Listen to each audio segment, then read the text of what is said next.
Derrière l'ordi pour pas que ça bouge. Tu me l'as vu, c'est bon.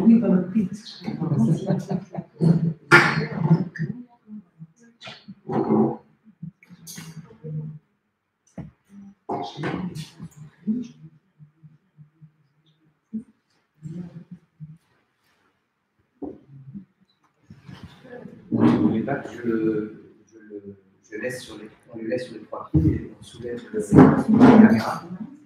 Parce que là, si jamais il y a quelqu'un qui donne un coup de pied sans faire exprès, ça va tout risque de tomber. Non, mais le problème, c'est que j'ai besoin que ça soit penché, parce que sinon, c'est trop loin. Ah, j'ai compris. Que la caméra soit plus proche de vous, en fait. Ah, ok. Comme la table est large. Ok, j'ai compris. Et si on enlève cette table? Moi, c'est l'idée aussi. Allez, mais je vais si on fait ça, je vais l'enlever. On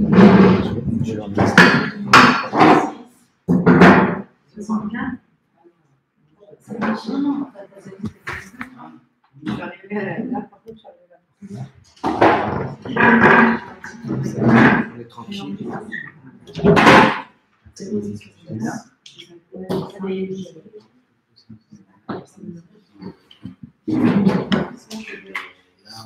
Boker Tov à tous et à toutes.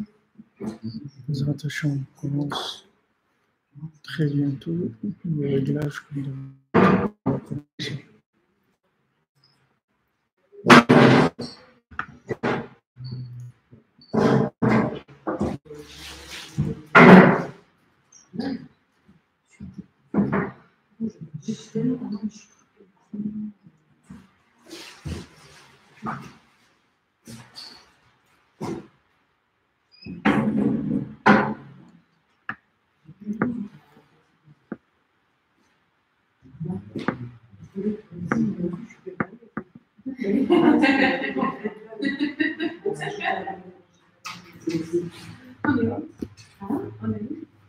Non, et elle pourrait te dire ça quand tu me fais. Ah, toi, tu lui as posé le cliché. Non, c'est une affirmation. Non. Ah oui, bien sûr.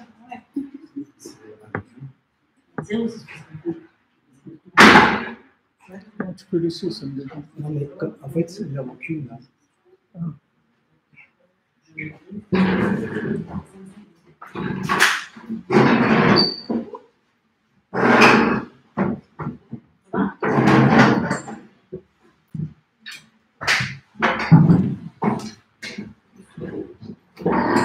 Boker Tov.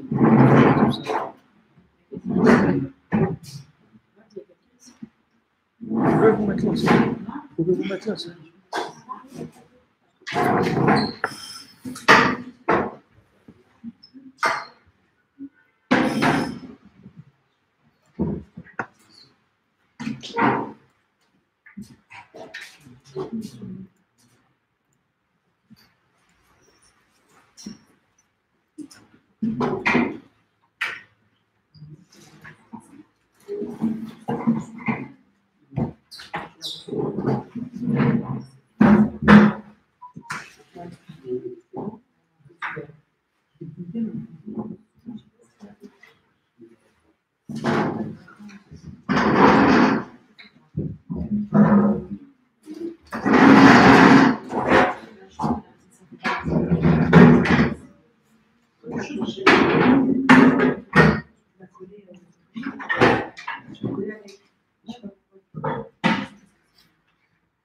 Boker Tov, donc Shalom à tous.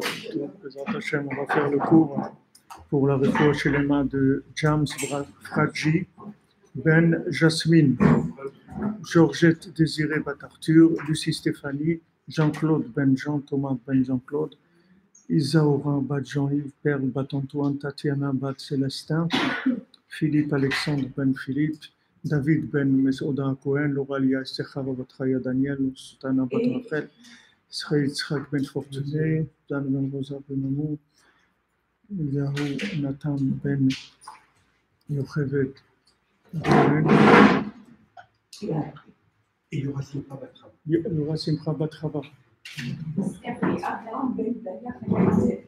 Abraham Ben Dalia Chaya Lizet. Ben Dalia Chaya Lizet. Sarah Bat Rachel. Sarah Bat Rachel, Refoua Shlema Bezat Hashem. Shaoul Ben Emma, Refoua Shlema. Comment? Esther Bat Sultana.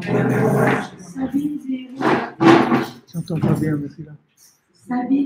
Salut Zéhirou Ben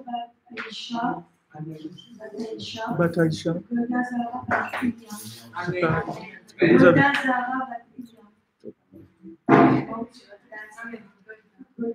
Golda Zava Bat Elia. Bezat Hashem. Refoua Shlema, que le srout du tzaddik soit avec eux, Bezat Hashem. Pour t'amener une refoua à tous les malades. Amen.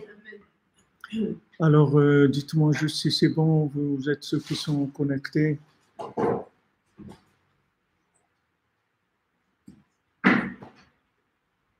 Ne Chaya Ve'itbat Tamra.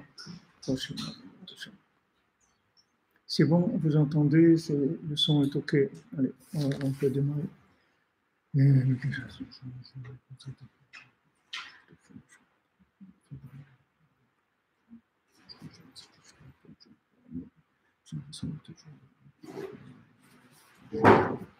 Alors,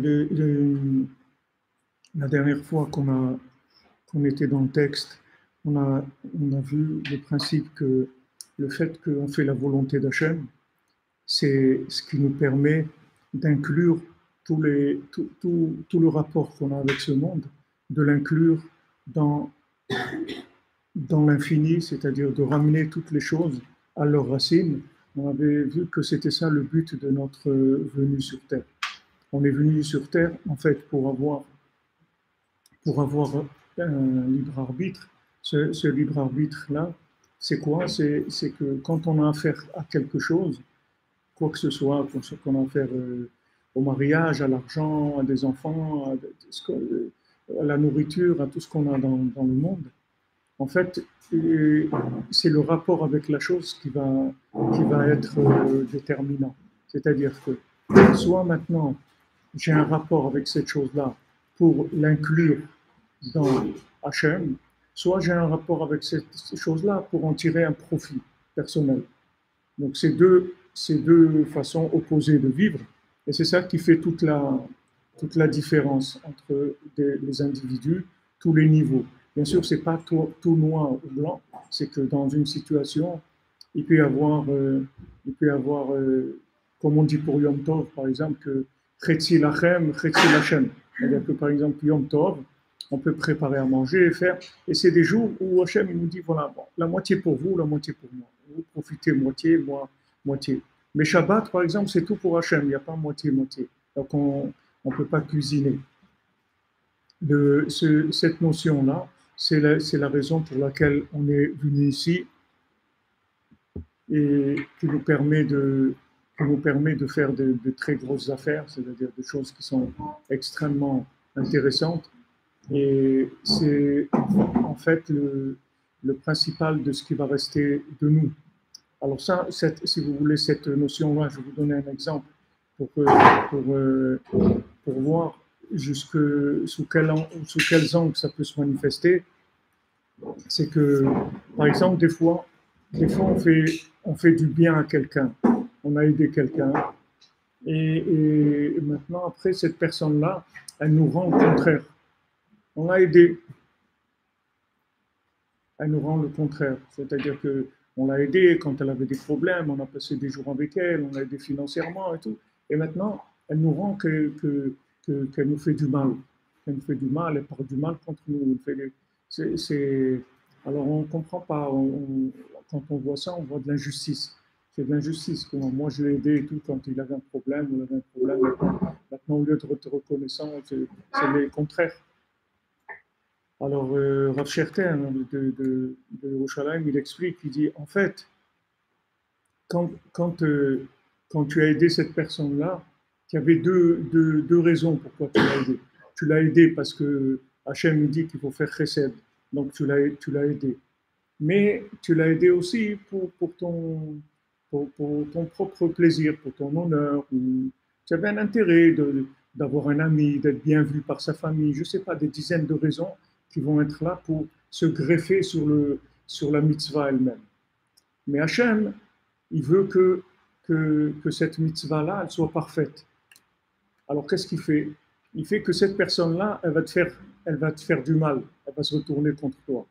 Quand elle va se retourner contre toi, en fait, elle va éliminer tout le côté profit qu'il y avait dans la chose. Elle va t'enlever tout ce que tu as pu profiter de la situation. Puisque maintenant, le fait qu'elle s'est retournée contre toi, donc il n'y a plus d'intérêt avec cette personne-là. Donc tout ce qui était ton intérêt personnel va disparaître et il va rester la mitzvah pure, que pour Hachem, c'est tout. Donc maintenant, puisque cette personne s'est retournée contre toi, qu'est-ce qui te reste? Il te reste, tu dis, de toute façon, moi, la mitzvah que j'ai fait pour Hachem, c'est tout. Maintenant, si elle me rend le mal, ben tant pis.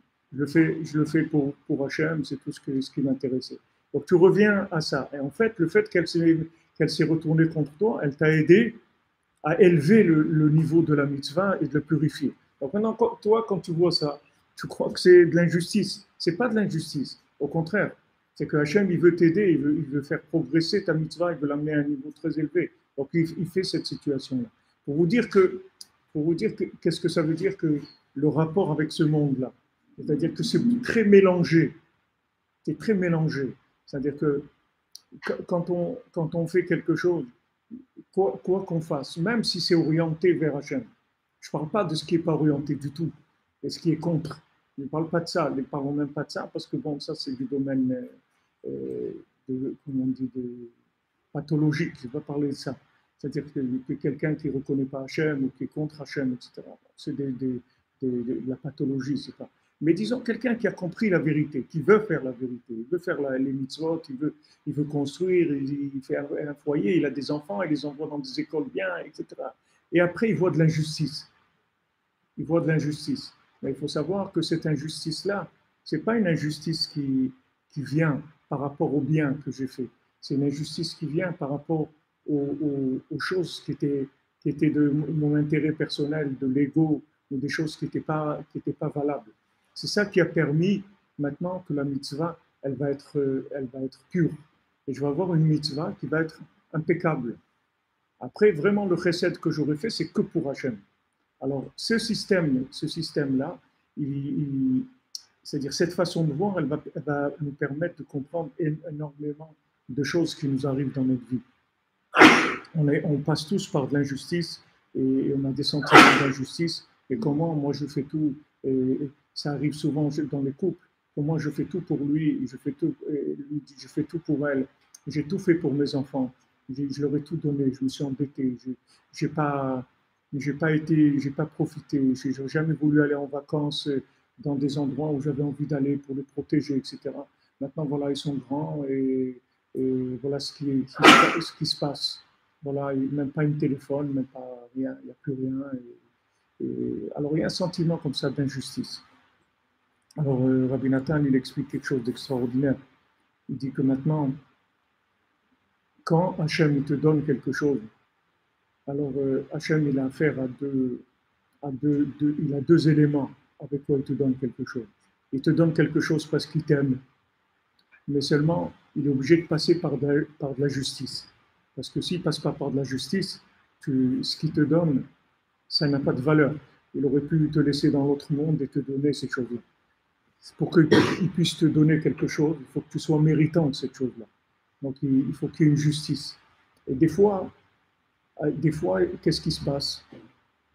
Si on regarde ton dossier avec de la justice, on ne peut rien te donner du tout. On ne peut rien.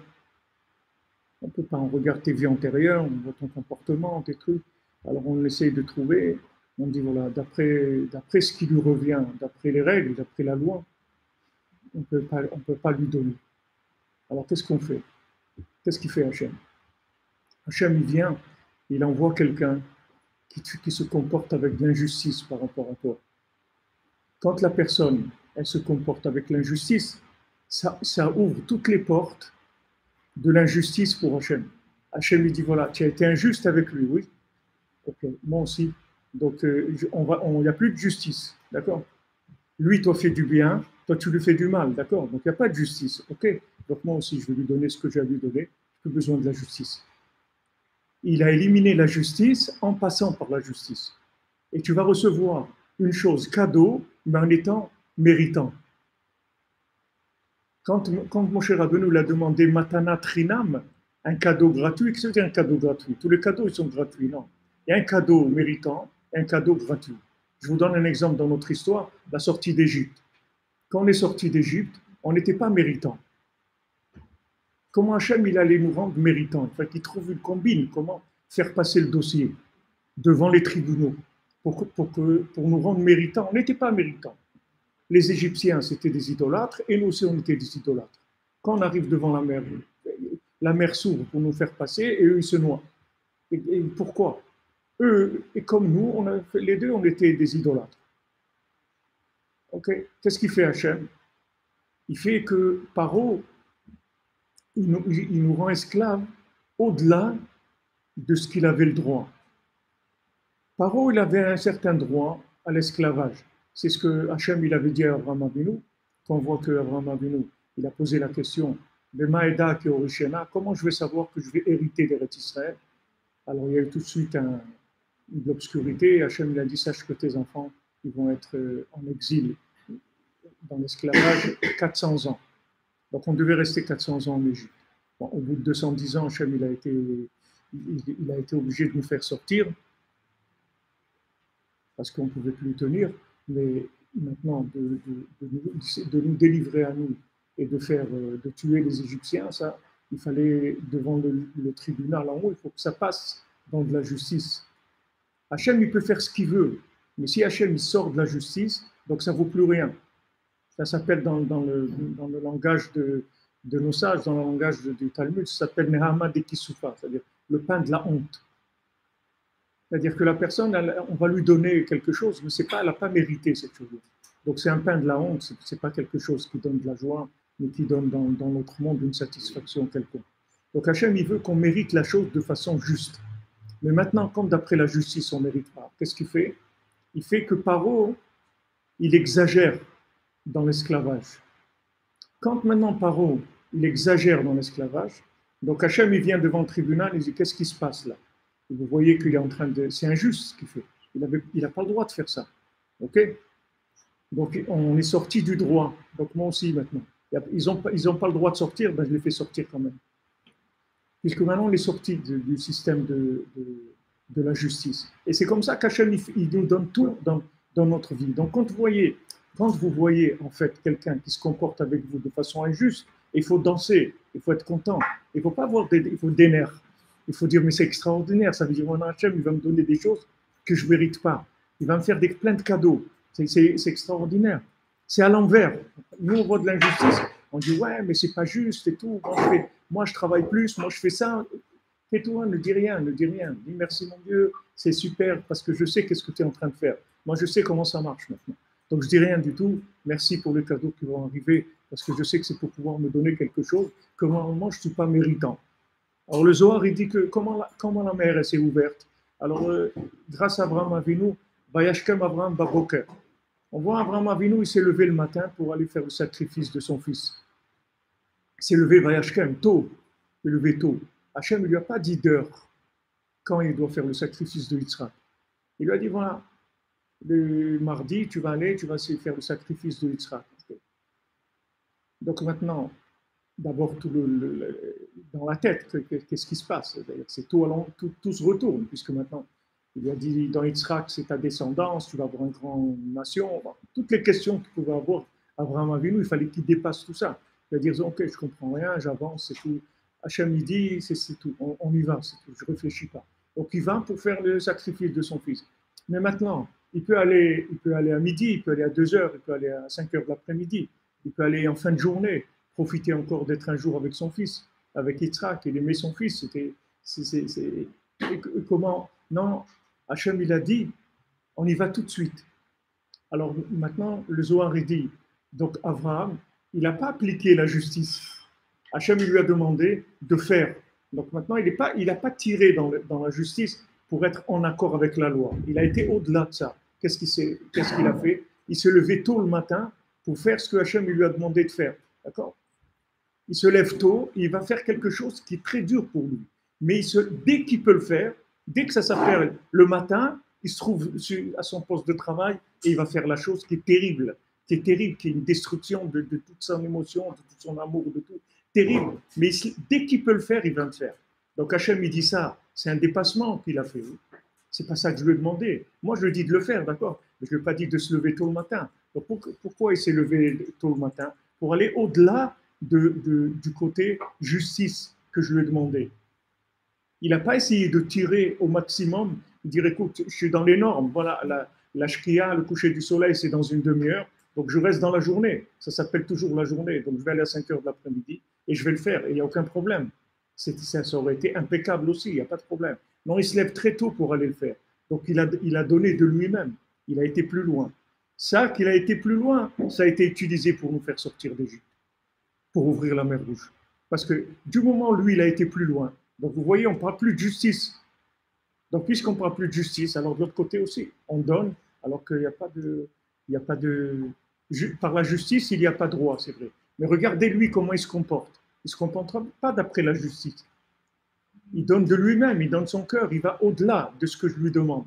Moi, je ne vais pas demander ça. Donc lui, il va au-delà de ce que je lui demande. Donc moi aussi, je vais au-delà de ses droits. Donc je vais lui donner plus.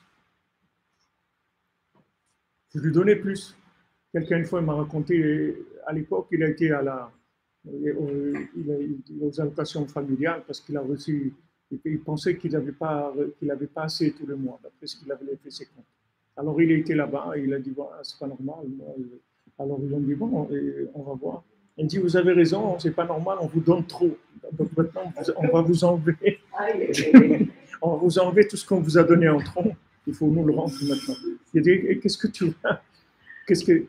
Tu dis, bah, au Hachem, tu as reçu et tout, qu'est-ce que tu vas maintenant aller commencer alors, les gens qui sont comme ça dans leur vie, les gens qui sont comme ça, qui sont très pointilleux sur les choses, qui veulent que ce soit non, ça me revient, non, c'est mes droits, non, c'est comme. Ces gens-là, ils ont toujours des problèmes. Ils ont toujours des problèmes. Toujours. Parce qu'on ne peut pas leur faire des cadeaux.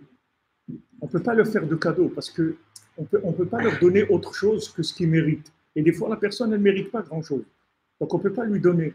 Si vous voulez recevoir des cadeaux, il faut vous dépasser. Il faut vous dépasser. Quand vous sentez que vous êtes en dépassement, c'est-à-dire que vous voyez que vous donnez plus que ce que vous recevez, vous pouvez être tranquille que Hachem peut vous donner tous les cadeaux qu'il veut vous donner, et il veut vous les donner. Seulement, il faut que ça passe, que le dossier passe devant le tribunal. En haut, il y a 24 tribunaux, il faut que ça soit signé par les tribunaux. À ce moment-là, on a le droit de vous donner. Alors si maintenant, il présente un dossier, il dit, mais cette personne-là, vous voyez bien qu'elle n'est pas du tout dans un système de rigueur, de justice, elle regarde pas les choses, elle compte pas. Vous voyez qu'elle compte pas. Elle n'est pas en train de compter chaque chose pour voir si elle a fait juste ce qu'il fallait faire et elle n'en a pas fait trop. Vous voyez qu'elle est large. Donc si elle est large, moi aussi j'ai le droit d'être large avec elle. Et à ce moment-là, vous recevez des cadeaux, mais ce n'est pas des cadeaux gratuits, c'est des cadeaux que vous avez payés. Comment vous les avez payés? Parce que c'est, comme on dit des fois, c'est des cadeaux de comment on appelle ça en français, quand vous faites un cadeau à quelqu'un, parce que vous savez que lui aussi, il va vous faire un cadeau. C'est des cadeaux de complaisance. Voilà, complaisance, exactement. Voilà, des cadeaux de complaisance. Ça ne s'appelle pas un cadeau. J'ai donné, mais je sais que je vais recevoir.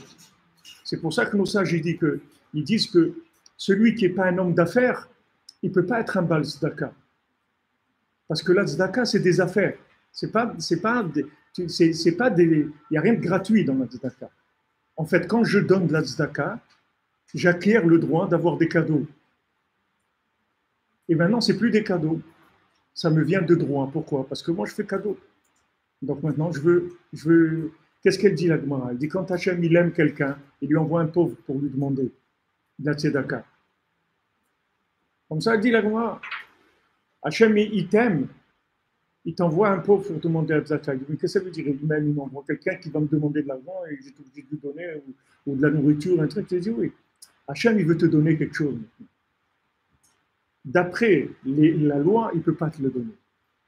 Donc, il t'envoie quelqu'un. Et ce monsieur, il va venir, ou cette madame, il va dire s'il te plaît, et tout, voilà, j'ai pas de truc pour ça, ou je dois faire un mariage, une bar mitzvah, ou je n'ai pas de quoi faire Shabbat, et tout. Donc, tu vas lui donner quelque chose.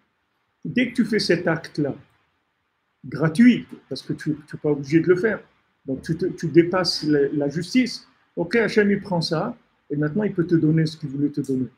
Avant, il ne pouvait pas te le donner. Maintenant, il peut te le donner. Donc, c'est pour ça que la Gemara dit quand Hachem, il aime quelqu'un, il lui envoie un pauvre qui va lui demander quelque chose. Et en fait, quand un pauvre il vient demander, il faut le remercier.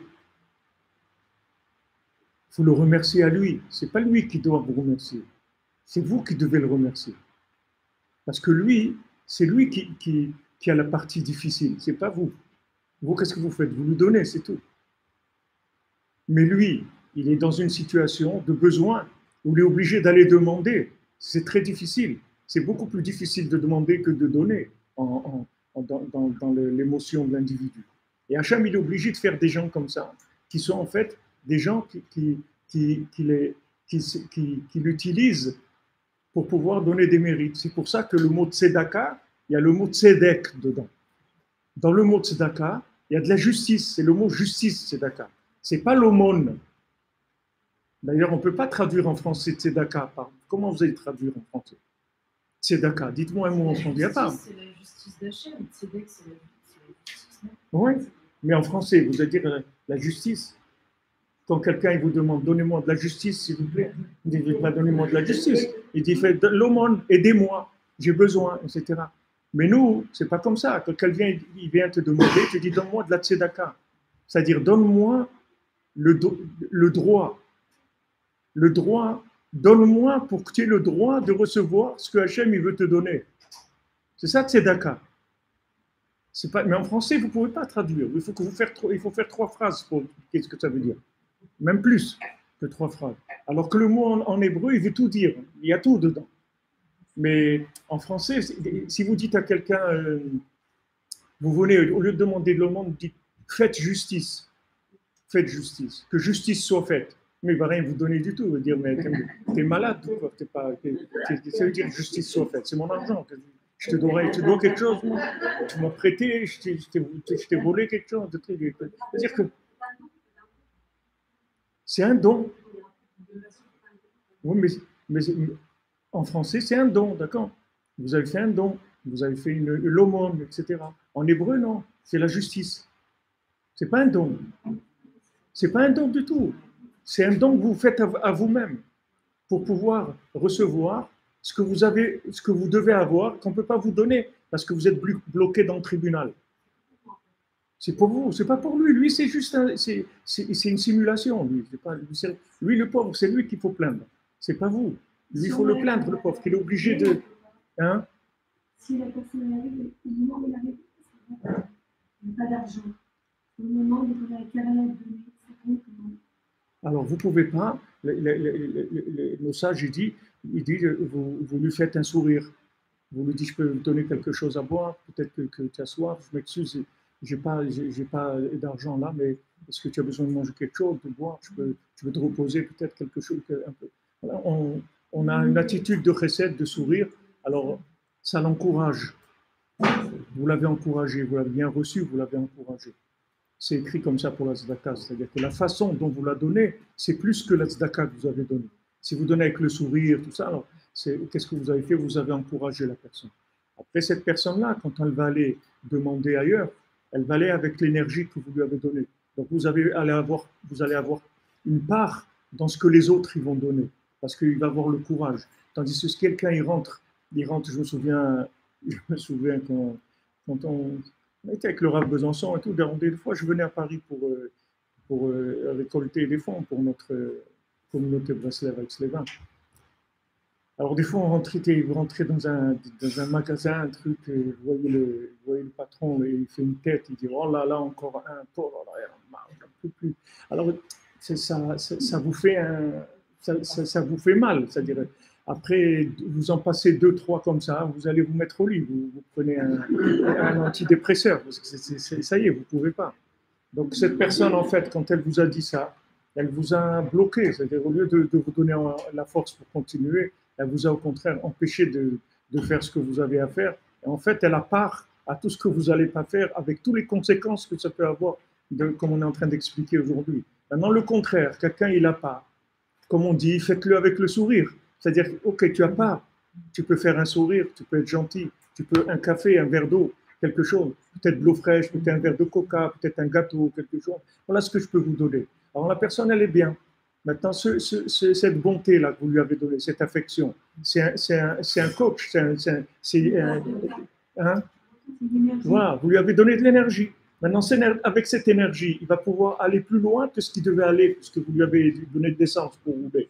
Donc maintenant, après, vous n'avez pas donné, mais lui, il va arriver plus loin. Donc les gens qui vont donner après, c'est grâce à vous. Parce que, et voilà, vous êtes rentré dans, vous avez reçu en fin de compte. On va pouvoir vous donner ce que vous devez donner. Vous voyez avec Abraham Avinu. Regardez Hachem, qu'est-ce qu'il fait? Il prend Sarah, il vend Avimelech qui prend Sarah, d'accord? Abraham Avinu, il a peur et tout. Il dit, c'est ma sœur. Avimelech, il prend Sarah. Quand Avimelech, il prend Sarah, qu'est-ce qu'il fait Hachem? Il envoie des macotes sur Avimelech. Il lui envoie des coups. Quel coup? Il ne peut plus avoir des enfants chez lui, dans sa maison. Ils sont frappés tous dans ça, toute sa maison, lui et tous les gens qui sont avec lui. Ok. Avimelech vient, il dit à Hachem, mais je ne comprends pas là. C'est quoi ça? Qu'est-ce que j'ai fait de mal? Il m'a dit que c'est sa sœur. Qu'est-ce que j'ai fait de mal? Hachem lui dit, non, je sais que officiellement, tu n'as rien fait de mal, c'est vrai. Mais bon, je sais que quand même, tu n'es pas quelqu'un de tellement valable, tu n'es pas tellement pur. Mais disons que... Alors il dit, mais regarde ce qui m'arrive alors. Et alors Hachem lui dit, moi je ne peux rien faire. Il faut que tu vas lui demander à lui, Abraham Avinu, qui prie pour toi. Demande-lui, c'est un avis, c'est un prophète. Dis-lui qu'il prie pour toi et ça va s'arranger. Donc Abraham Avinu vient, il lui dit, s'il te plaît, regarde, moi tu m'as dit que c'était ta sœur, oui, qu'est-ce que j'ai fait de mal? Alors s'il te plaît, regarde ce qui m'arrive, prie pour moi. Ok, Abraham il prie pour lui.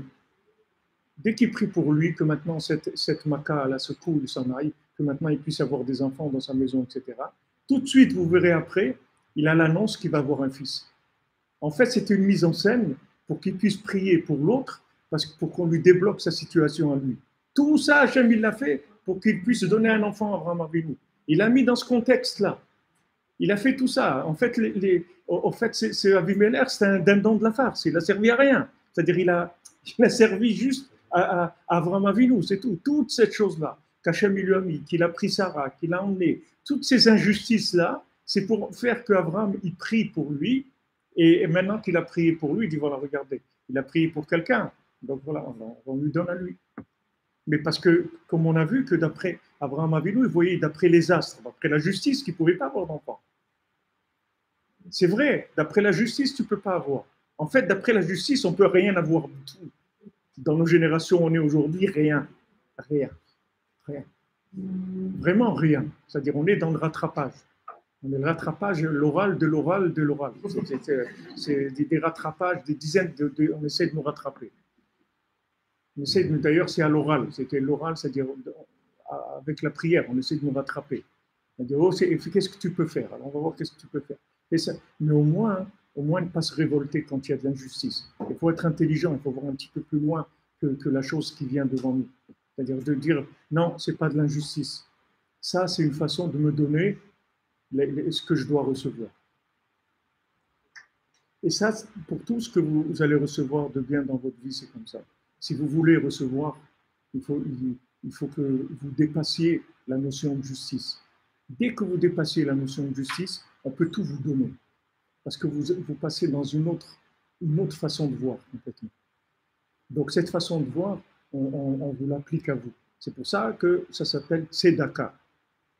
Il n'y a aucune langue au monde qui va vous traduire tzedaka par justice. Parce que les gens, ils ne savent pas ça. À l'époque, il y avait, à Aix-les-Bains, il y avait eu un appel pour quoi ils avaient fait pour, je ne sais pas si c'est les restaurants du cœur ou pour de la recherche médicale. Et dans toute la France, comme ça. Il y a des pubs comme ça, déchirez votre cœur ou des trucs comme ça, pour donner pour des recherches, pour des maladies, etc. Et Raphaël, il était venu un matin après la prière et il avait une joie extraordinaire. Il nous a dit, oh, regardez, celui qui a donné le plus dans toute la France, c'est quelqu'un d'Aix-les-Bains. Ce n'est pas un juif, mais c'est quelqu'un d'Aix-les-Bains qui a donné le plus. Regardez la yeshiva, le fait qu'on étudie la Torah à Aix-les-Bains, ça a influencé que même un non-juif, c'est lui qui a donné le plus pour cette cause-là. Et ça vient de la yeshiva, des trucs, comme vous dites, il était très, très excité, ça lui a beaucoup plu, cette chose-là. C'est-à-dire que le plus grand donateur, c'était quelqu'un d'Aix-les-Bains. Alors lui, il a vu à travers ça que ça venait du fait que, en fait, tous les gens, ils étudiaient la Torah, etc. Ça a influencé l'endroit, toute la ville, à être dans le chesed. Donc vous voyez que quand vous savez ça, ça vous tourne la tête, c'est plus de la tzedaka, c'est du business après. Vous comprenez? Quand vous faites de la tzedaka, en fait, c'est du business, c'est pas de la tzedaka. Si vous croyez que c'est de l'aumône, c'est vous voyez la tzedaka comme c'est pas ça. Ça, l'aumône, c'est bien par générosité personnelle. Alors vous faites l'aumône. Mais nous, c'est pas de la générosité personnelle. Je suis pas généreux du tout. Je suis un homme d'affaires. C'est tout. Je suis un homme d'affaires. J'ai besoin de marier, j'ai besoin d'avoir des enfants, j'ai besoin de monter en Eretz Israël, j'ai besoin d'être en bonne santé, j'ai besoin d'avoir des idées quoi faire dans ma vie, j'ai besoin de comprendre la Torah, j'ai besoin d'avoir du Shalom Bayit, j'ai besoin de ça. Alors qu'est-ce que je vais faire? Je vais payer. En fait, je vais soudoyer les tribunaux pour qu'ils me donnent ce dont j'ai besoin. Parce que d'après la loi, je n'ai pas le droit. Je vois bien, je ne l'ai pas. Ça fait des années, j'attends, je n'ai pas. Je n'ai pas, on ne me donne pas. Donc il y a un blocage quelque part. D'où vient ce blocage? Ce n'est pas par rapport à ce que vous vivez maintenant. Il ne faut pas regarder ce que vous vivez maintenant. Nous, on a des dizaines de vies antérieures. Ce n'est pas ça. Vous ne savez pas ce que vous avez fait dans vos vies antérieures. Donc, il ne faut pas essayer de comprendre ce qui se passe. Mais en tout cas, ce qu'on voit, c'est qu'on est dans un bouchon et on n'arrive pas à déboucher. On est dans un problème, c'est qu'on est bloqué. Il faut débloquer la situation.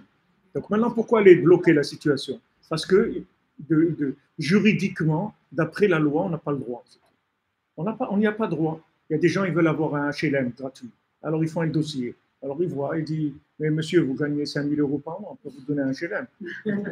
Parce que vous n'avez pas le droit, c'est tout. Vous n'avez pas le droit. Pardon? J'entends pas. Oui, parce que quand vous faites un don à un non-juif, en fait, vous multipliez le shalom dans le monde. Parce que le Ham Israël, il est tellement méprisé dans le monde que chaque fois que vous pouvez créer, revaloriser un juif par rapport à la vision de toutes les télévisions, etc., qui toute la journée font des reportages, des trucs contre le Ham Israël pour montrer que du côté négatif. Donc quand vous avez la possibilité, il faut le faire. Le fait que maintenant votre intention, c'est un acte de justice, c'est-à-dire vous voulez recevoir ce que vous ne pouvez pas recevoir de façon d'après la loi, alors ça s'appelle que c'est le Shem Shamaïm ce que vous faites, même si vous donnez un non-juif. Parce que vous rétablissez, c'est le shalom. Vous voyez, tout à l'heure, je suis venu avec un truc là, Uber. Et alors, je suis monté, et quand j'ai vu le chauffeur et tout, alors il m'a dit bonjour monsieur, alors il dit sabah al-khair et tout, je commence à parler avec lui. Il m'a dit, on a discuté. Alors, on a parlé des valeurs, de familiales, de la Emouna, des choses, etc. Et les 5-10 minutes qu'on a passées, c'était intéressant, on a échangé sur des choses. Il m'a dit, moi je retourne tout le temps en Algérie et tout, parce que c'est des valeurs. Ici, je vais les perdre, je le vois que je vais perdre.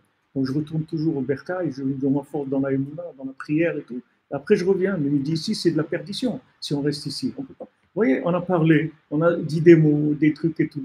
On en fait un lien. Maintenant, cette personne-là, si maintenant elle était influencée par de la télé et tout, et ça y est, quand il regarde la télé, mais moi j'ai eu affaire à un juif, un religieux et tout, on a passé un moment, on a kiffé, c'était super. Vous voyez, c'est-à-dire que moi, je n'ai pas besoin de parler avec lui, je peux rester, j'ai autre chose à faire. Mais c'est une occasion pour moi pour ramener de la bonté dans le monde, pour tirer, parce que tous ces gens qui parlent contre nous, c'est aussi d'en haut, c'est pas d'en bas. C'est eux en bas, c'est rien du tout, c'est des marionnettes. C'est en haut qu'on a les problèmes, c'est pas en bas. Vous comprenez? Si on a des accusations en haut, les gens qui y a ici, c'est pas, comme il dit le Chafetz Chaim, il dit que il dit un chien, quand il reçoit des coups de bâton, il mord le bâton. Mais c'est pas le bâton qui te donne les coups. Il y a quelqu'un qui tient un bâton. Donc c'est en haut qu'il faut s'arranger, c'est pas en bas. Si on s'arrange en haut, en bas, tout se met en place. Donc il faut essayer de vivre en dépassement, sinon on n'arrive pas. Alors sachez que quand vous donnez de la tzedaka, si vous n'êtes pas un commerçant, vous ne pouvez pas donner de la tzedaka. Parce que vous avez l'impression que vous faites de l'aumône. Donc vous ne pouvez pas donner de la tzedaka. Chaque fois que vous avez quelqu'un qui va venir vous demander, vous allez donner 1 euro ou 5 euros, tout, pour qu'il vous laisse tranquille, c'est tout. Et s'il ne pouvait pas venir, ça serait mieux pour vous. Mais la Gemara, elle ne vous dit pas ça. La Gemara, elle ne vous dit pas ça. Excusez-moi, je ne sais pas si c'est aussi déresponsabiliser les hommes de dire que tout vient de là-haut. Parce que si les gens ils font du mal et que ça bloque des gens qui se retrouvent malades, donc s'il faut des psychothérapies par exemple, je ne considère pas que ça vient de là-haut. C'est des gens qui ont fait des mauvaises actions. Oui, vous croyez que les gens ici, ils font ce qu'ils veulent? Vous croyez que les gens ici, quelqu'un peut faire ce qu'il veut? Vous croyez qu'il y a une liberté dans ce monde? Ce monde-là, c'est un guet-apens, ce monde-là. Il n'y a pas de liberté, il n'y a aucune liberté ici. Vous croyez que quelqu'un, il est libre de vous faire du mal parce que lui, il a décidé de vous faire du mal. La Torah, elle vous dit que quand vous construisez une maison, si vous construisez une terrasse, il faut faire un ma'aké, il faut faire une barrière dans votre terrasse. D'accord? Alors la Torah, elle vous dit, si maintenant tu as une terrasse, c'est dangereux parce que quelqu'un, il peut tomber. Alors la Torah, quel langage elle emploie? Que Hanofel loipol, c'est-à-dire elle emploie 2 fois le mot tomber. Et la Torah, elle te dit comme ça, elle te dit, lui, il doit tomber d'une terrasse. Toi, arrange-toi qu'il ne tombe pas de chez toi. Lui, il doit tomber, il va tomber. Mais toi, tu fais une barrière pour qu'il ne tombe pas. Et si maintenant tous les gens sur Terre, ils font une barrière, eh bien, il ne va pas tomber, monsieur. Il n'a pas où tomber, donc il ne tombe pas. Vous comprenez? Ici, il n'y a aucune liberté. Ici, tout est lié. Il n'y a rien de libre ici. Mais là, on parle de mauvaise action de l'homme. On ne parle pas d'un balcon. La mauvaise action de l'homme, elle est... Qui se comporte avec son libre arbitre et qui ne fait pas ce qui est le bien. Pourquoi? Vous ne parlez pas de lui, vous parlez de vous maintenant. Lui, ce n'est pas votre problème. Je parle en général, je ne considère pas que... Je trouve que vous déresponsabilisez les hommes à parler comme ça. Si maintenant vous avez reçu quelque chose de pas bien, quelqu'un vous a mis une gifle, quelqu'un vous a insulté, d'accord? Qu'est-ce que ça change pour vous qu'il est responsable, qu'il vous a insulté ou il n'est pas responsable? Vous avez été insulté, oui. C'est ça votre problème aujourd'hui. Ce n'est pas la raison pour laquelle lui vous a insulté. Le problème, c'est qu'il vous a insulté. Comment je gère ça?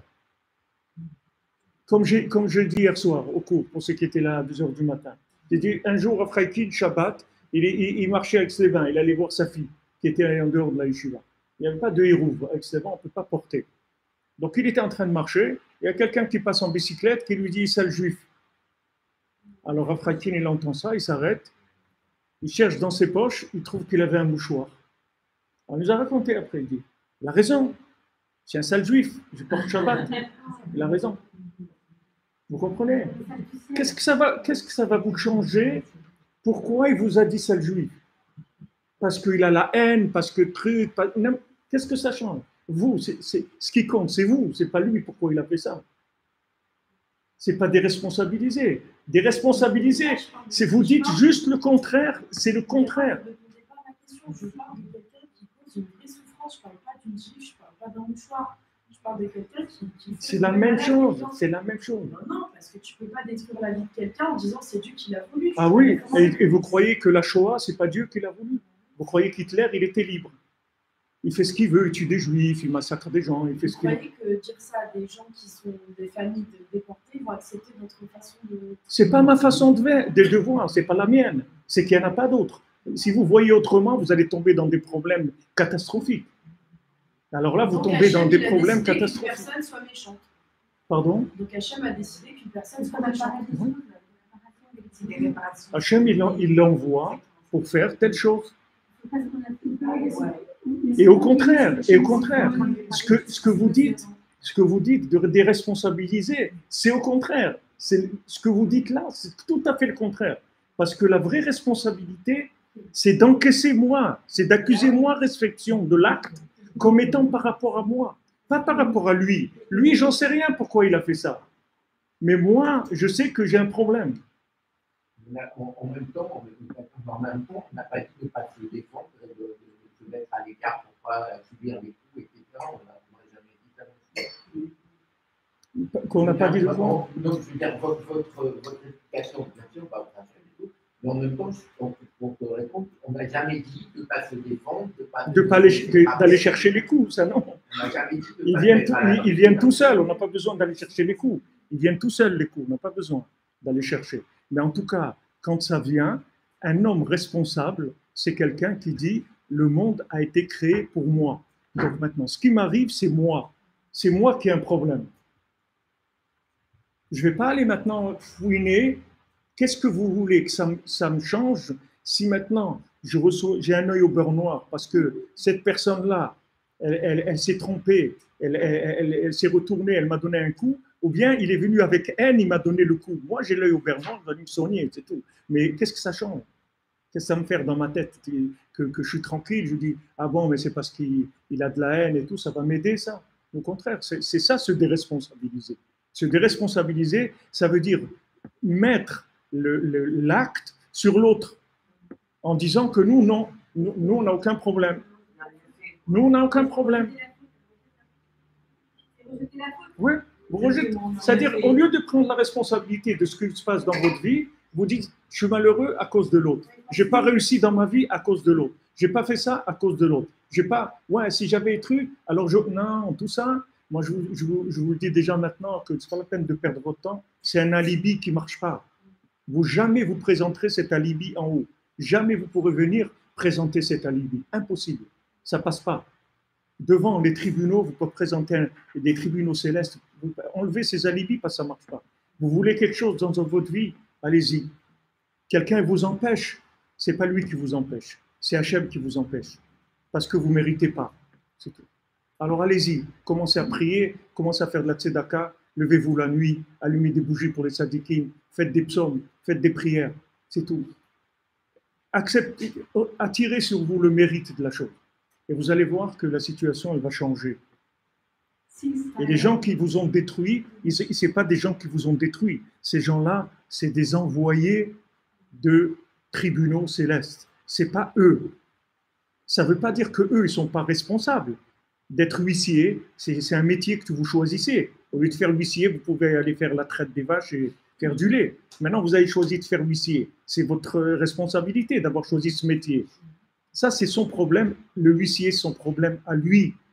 S'il vient m'embêter, il est méchant, il ne m'arrange pas, il veut pas accepter que je fasse plusieurs paiements, etc. Ça, c'est son problème à lui. Mon problème à moi, c'est que j'ai une dette, il faut que je la paye. Ça, c'est mon problème. Maintenant, lui qui s'est mis intermédiaire dans cette situation, ça me dérange. C'est pas mon problème, je ne le regarde même pas, lui. Il n'est rien pour moi, il n'existe même pas. Je regarde tout de suite derrière. Lui ne m'intéresse pas, c'est rien du tout. C'est une prolongation des tribunaux célestes, c'est rien du tout. Que les tribunaux, ils utilisent ça ou ça, vous savez, c'est écrit dans le Midrash de Echa, sur Tisha B'Av. On dit que maintenant, que Hana, elle a perdu tous ses enfants. C'est-à-dire, tous ses enfants, ils ont été tués. Il voulait que l'empereur, il lui demandait que ses enfants, ils viennent et qu'ils se prosternent à Avodah Zarah. Il ne voulait pas. Il ne voulait pas, alors il les tuait un après l'autre. Maintenant, le dernier, l'empereur, il lui a dit, regarde, prosterne-toi et tu vas vivre. Il dit, moi, je ne me prospère pas à l'idolâtrie. Il dit, regarde, je vais faire une chose, comme ça, tu vas être tranquille. Je vais jeter ma bague par terre, devant l'idole. Et toi, tu vas te baisser, ramasser la bague, c'est tout. Personne ne va savoir que tu t'es prosterné. Et moi, ça me suffit avec ça. Il a dit non. Il dit, mais je vais te tuer. Il dit, tu peux me tuer. Il dit, mais je ne comprends pas de ton raisonnement. Je ne comprends pas. Alors le petit enfant, il a 6 ans, ou 7 ans. Il lui dit, tu ne comprends pas, je vais t'expliquer. Il dit, regarde, si maintenant tu me tues, ce n'est pas toi qui me tues. C'est Hachem qui a décidé que maintenant, je ne dois plus vivre, d'accord? Maintenant, si ce n'est pas toi, c'est un lion, c'est une maladie, c'est n'importe quoi. C'est-à-dire, Hachem, moi, je meurs maintenant parce que Hachem, il a décidé que je vais mourir. Ce n'est pas toi. Maintenant, la question, je vais te dire quelle est la question. Je vais te lire la question. La question que tu dois te poser, c'est pourquoi Hachem, il t'a choisi à toi pour me tuer? C'est ça que tu dois te poser comme question. Et je vais te donner la réponse.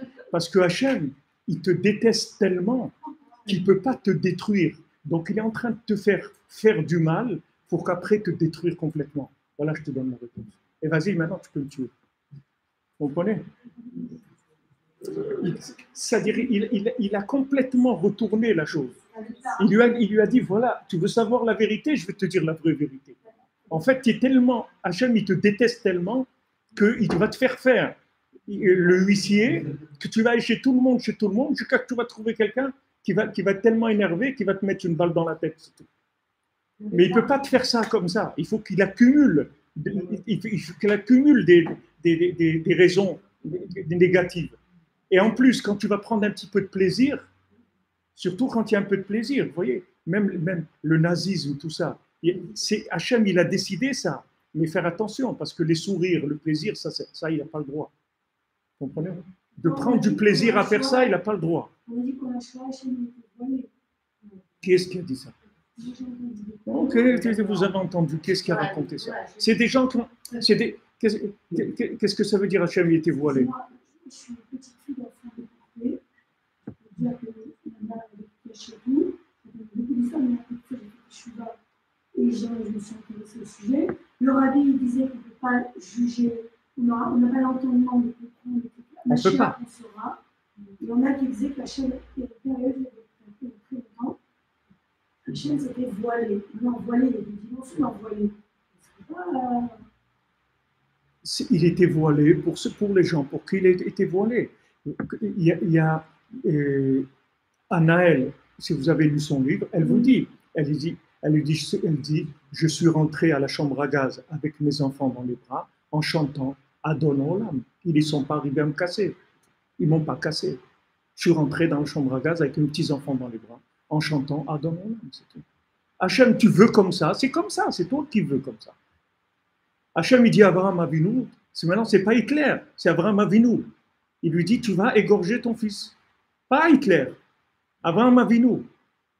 Vous comprenez? C'est pire. C'est pire. C'est un ordre d'Hachem. Je ne peux pas habiller ça sur il est méchant, il ne m'aime pas, il truc, il veut me voler mon argent, ou truc. Ça, je ne peux pas donner des habits comme ça. Il n'y a pas. C'est direct. Hachem, il dit, voilà, maintenant, tu vas aller sacrifier ton fils. Il n'a pas de mai. Il ne dit pas mai. Il n'y a pas mai 68. Il n'y a pas le mai, le 1er mai. Il n'y a pas de 1er mai. Il n'y a pas de mai. Alors, comment est-ce que tu fais dans une situation de vie où les marionnettes, les situations qui nous font grandir, la meilleure façon d'avoir le discernement de c'est sûr que ça vient de la chaîne. Mais nous, pour nous faire grandir, il faut nous mettre les bonnes lunettes. C'est l'élément qui va nous faire permettre d'avoir le bon discernement. Tout à fait. C'est l'ego des doutes, c'est les prières. Oui, c'est la ego des doutes, si vous voulez. Elle va vous permettre de développer votre émouna et de vous mettre en rapport avec le patron. Ne regardez pas les employés. Si un employé vient vous amener une lettre comment on dit, qui veut vous renvoyer, c'est-à-dire voilà, licenciement, vous n'allez pas lui dire t'es méchant, ou le facteur, il va vous amener une lettre recommandée de licenciement, vous allez le frapper. Il dit monsieur, moi je travaille à la poste, je ne sais même pas ce qu'il y a dans votre lettre. Quoi, vous ne voyez pas, c'est écrit, truc, vous êtes méchant, truc. Alors, mais si j'ai rien dit, jetez-la la lettre, pourquoi vous me l'amenez? Il va commencer à délirer, vous comprenez? Mais c'est pas lui le pauvre, il l'amène, il n'a rien fait, vous comprenez? Maintenant, peut-être lui, il peut prendre du plaisir quand il voit que c'est du licenciement. Il vient, il dit, ah, vous allez être licencié, c'est bien, hein, que vous allez apprendre un peu ce que ça veut dire et tout. Regardez, nous, on bosse et tout, et vous avez la vie facile, et tout, maintenant, vous allez apprendre. Alors ça, il n'a pas le droit. Ça, il va payer pour ça. Parce que ça, il a dépassé, si vous voulez, la shlichut, c'est-à-dire que sa mission, voilà. Il a déplacé ça, il a rajouté sur sa mission. En fait, c'est sur tout ça que les nations, elles vont être jugées. C'est pas sur, parce que si vous dites ça, alors si on dit ça maintenant, alors, comme l'a dit madame, c'est-à-dire qu'on a déresponsabilisé l'autre, puisque maintenant on dit que l'autre, il est envoyé d'Hachem. Donc il n'est pas responsable. C'est vrai qu'il n'est pas responsable, mais il est responsable d'abord de cette mise, d'avoir choisi ce métier, parce que s'il ne veut pas, il ne va pas le faire. Et il y a des gens pendant la Shoah, ils n'ont pas voulu faire, et ils ont même caché des juifs, et ils n'ont pas voulu faire ça, c'est tout. Ils ont choisi qu'ils ne font pas ça. Dis-moi ça, je ne fais pas, c'est tout. Moi, j'ai un ami à moi de Lyon qui a fait ça à l'IA il y a 25 ans, et il était dans l'armée. Il était dans l'armée israélienne, et donc des fois, ils utilisent l'armée pour les manifestations, etc. Et là, il y avait des manifestations de religieux pour je ne sais pas quelle histoire de Shabbat ou n'importe quoi. Donc, il était envoyé là-bas. Alors, ils lui ont dit, maintenant, vous chargez, vous frappez. Il dit non. Il a dit, moi, je ne suis pas venu en Israël pour frapper un juif. Moi, je ne frappe pas un juif, c'est tout. C'est tout. Moi, je ne frappe pas un juif. Donc, faites ce que vous voulez, mettez-moi en prison, faites ce que vous voulez. Mais moi, je ne peux pas lever ma main sur un juif. Réglé. Cette shlichut, il ne la fait pas. Mais celui qui veut, il peut dire, moi, je n'étais pas responsable. Vous comprenez combien de gens ils essayent de présenter ça? Des gens qu'on a retrouvés, des nazis, qui disent, mais moi, j'ai exécuté les ordres. Ce n'est pas vrai, il n'y a pas exécuté les ordres. Il n'y a pas d'exécuter les ordres. Tu es libre de faire ce que tu veux. Et si tous les gens, ils ne veulent pas être des missionnaires du mal, ben le mal, il va disparaître. Si on ne trouve personne pour aller faire de l'encaissement, ben, personne ne paiera. C'est tout. Parce qu'il n'y a pas. Donc, il y a une responsabilité. Mais ce n'est pas mon problème. Moi, je ne dois pas rentrer là-dedans. Moi, je dois accuser réception, j'ai reçu un coup. Comment je fais avec ça? Comment je résous mon problème? Je suis en train de vivre des trucs d'enfer. Comment je m'en sors avec ça? Laisse tomber celui qui est en train de me faire ça. Qui s'arrange avec Dieu, c'est son problème. Il payera ce qu'il a payé. J'en sais rien. Ça. Je ne veux même pas savoir. Je ne veux même pas savoir. Si c'est un démon, il y a un démon qui est rentré en lui, j'en sais rien. Il peut y avoir des centaines d'explications. Ce n'est pas mon problème. Moi, je dois vivre la chose par rapport à moi-même. Parce que c'est que ça qui compte. C'est comment je vois la chose. Si maintenant, je dépasse la chose, et vous avez dans la Shoah, vous avez des livres, des fois, j'ai des livres comme ça sur la Shoah, mais c'est difficile de lire ces choses-là, parce que ça donne beaucoup de nerfs aussi, c'est-à-dire que des fois ça énerve, ça donne de la haine et tout, c'est très difficile. Mais vous voyez là-bas qu'il y a des Allemands, ils ont vu des chassidim qui rentraient en dansant dans la chambre à gaz. On n'a jamais vu ça, qu'est-ce que c'est ce truc-là? Qu'est-ce que c'est? Ils dansaient, ils chantaient dans la chambre à gaz. Mais comment quelqu'un il peut arriver à ça? Alors ça, il n'y a rien qui les énervait plus que ça. Il n'y a rien qui les... Parce que ça veut dire que tu les as complètement éliminés, puisque tu as affaire directement avec le patron. Tu dis, patron, tu veux ça? Ok, moi je suis PDG, maintenant tu veux que je balaye? Moi, ce que tu veux, je fais, pas de problème. Tu as envie que je sois balayeur maintenant? Ben, je le fais, pas de problème. Le patron, il a décidé que je dois mourir pour telle raison. Ok, j'accepte, je comprends rien, mais c'est toi qui as décidé, donc c'est bon. Alors ça, c'était ça qui les rendait les plus fous, parce que eux, ils voulaient casser les gens. Comment on vous casse? Quand vous croyez que c'est la personne qui vous fait ça. Donc ça va vous casser. Ça va vous donner de la rancune, ça va vous rentrer dans les nerfs, c'est-à-dire en vous, vous allez avoir tout le temps. Ouais, il m'a fait ça, et voilà, il me fait ça, il m'a pris ça, il m'a volé la maison, il m'a volé l'argent, il m'a pris ça, il me traite mal, il m'insulte, il me frappe, il me traite sans arrêt. On reste dans la rue alors avec votre raisonnement, et c'est normal, et c'est bien, et c'est Hachem, c'est n'importe quoi aussi. Comment c'est n'importe quoi? Et c'est quoi alors? Quoi. Mais vous croyez que vous êtes libre? Merci, on m'a pris ma maison, on m'a endetté, et c'est moi qui paye, je suis dehors. Excusez-moi, c'est n'importe quoi de dire ça. Alors qu'est-ce que vous faites? Dites-moi. Je sais pas, j'ai vécu ça en Israël avec la maison de ma mère, je trouve que c'est n'importe quoi.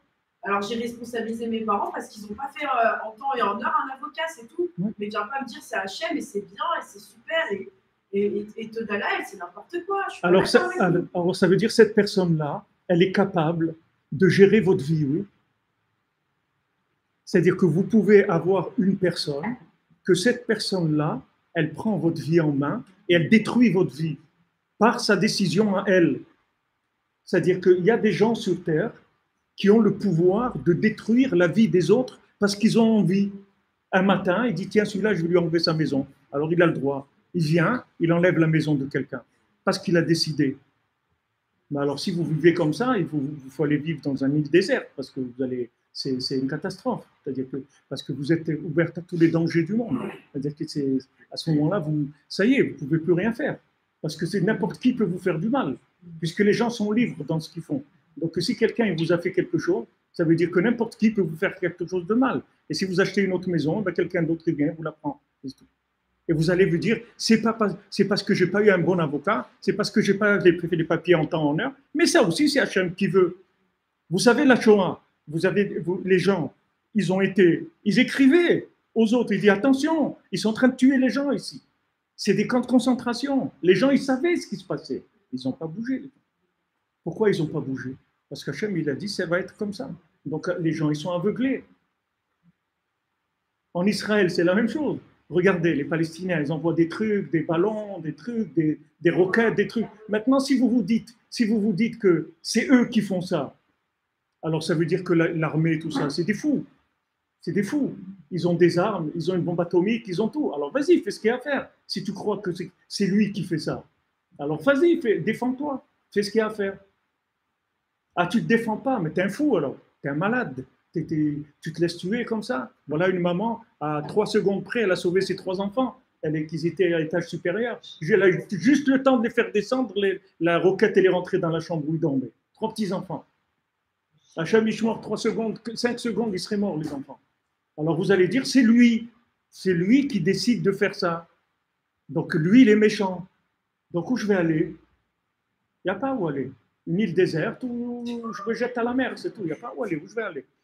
Parce que je suis exposé à tous les dangers du monde. Et moi, je dis non, il n'y a personne qui peut rien me faire dans ce monde. Personne. Personne. Et si maintenant j'ai un problème avec le patron, c'est tout. Donc je vais voir avec lui, je parle avec lui, je lui dis voilà, qu'est-ce qui ne va pas? Dis-moi, qu'est-ce que je peux arranger? Qu'est-ce que je dois arranger? Mais moi, je ne peux pas rester comme ça. Moi, j'ai besoin que ça s'arrange. Et c'est pour ça qu'en Israël, c'est comme ça. C'est pour ça qu'on supporte. Pourquoi on supporte? Ce que n'importe quel pays au monde ne supporte pas. Parce que tous les gens, ils font la morale. Il n'y a aucun pays au monde qui supporte ça. Ils envoient souvent des blagues avec Poutine. Et alors, ils envoient une blague, Poutine, il dit mais laissez-moi faire. Moi, je viens à Gaza. En 24 heures, tous les Palestiniens, ils mettent les tefilines. Vous occupez pas. Vous allez voir, j'arrange tout ça tout de suite. Mais parce que c'est des gens qui croient dans la force.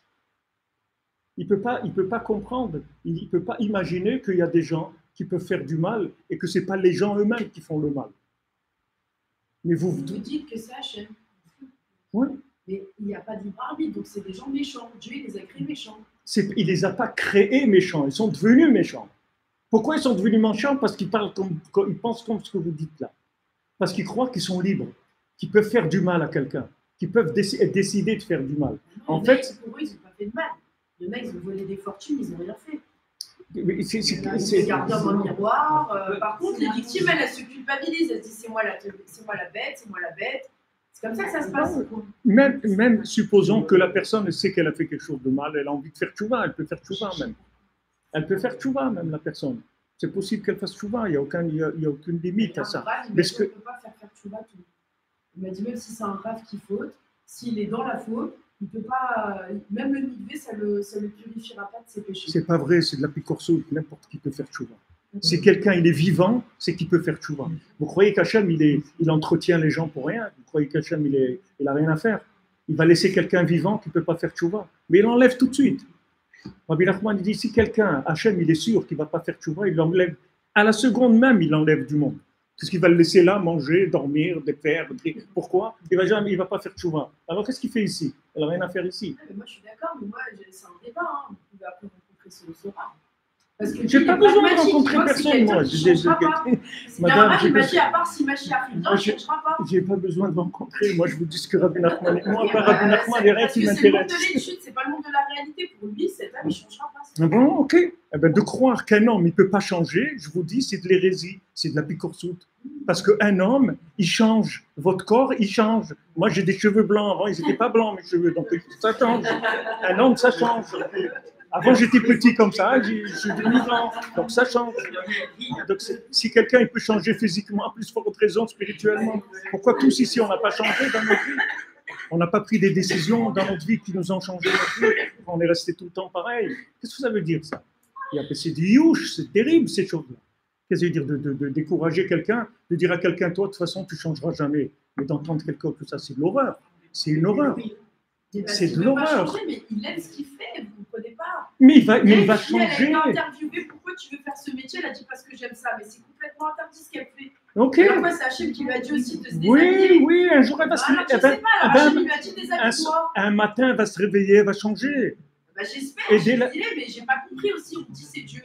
Je pose aussi la question. Mais si maintenant, cette personne-là, justement, si vous avez l'attitude avec elle de la déresponsabiliser, c'est comme ça qu'elle va changer. Amen. Amen. Vous savez, parce que c'est une juive, amen. Regardez, à Londres, il y a quelques années, il s'est passé un maasé il y avait un chassid qui avait été dans un bureau de change et il avait beaucoup d'espèces. Il avait une mallette avec beaucoup d'argent d'espèces. Maintenant, il sort dans une ruelle, il se fait braquer par 4 ou 5 jeunes londoniens. Des voyous comme ça, il le braque, des trucs. Alors, il repère à peu près qui c'était le chef et il lui dit, je peux te parler? Il lui dit, qu'est-ce qui se passe? Pourquoi vous faites ça? Qu'est-ce qui se passe? Alors, le jeune, il dit, écoutez, nous, on est pauvres et tout, on a envie de boire une bière, et donc on n'a pas. Alors, on braque les gens.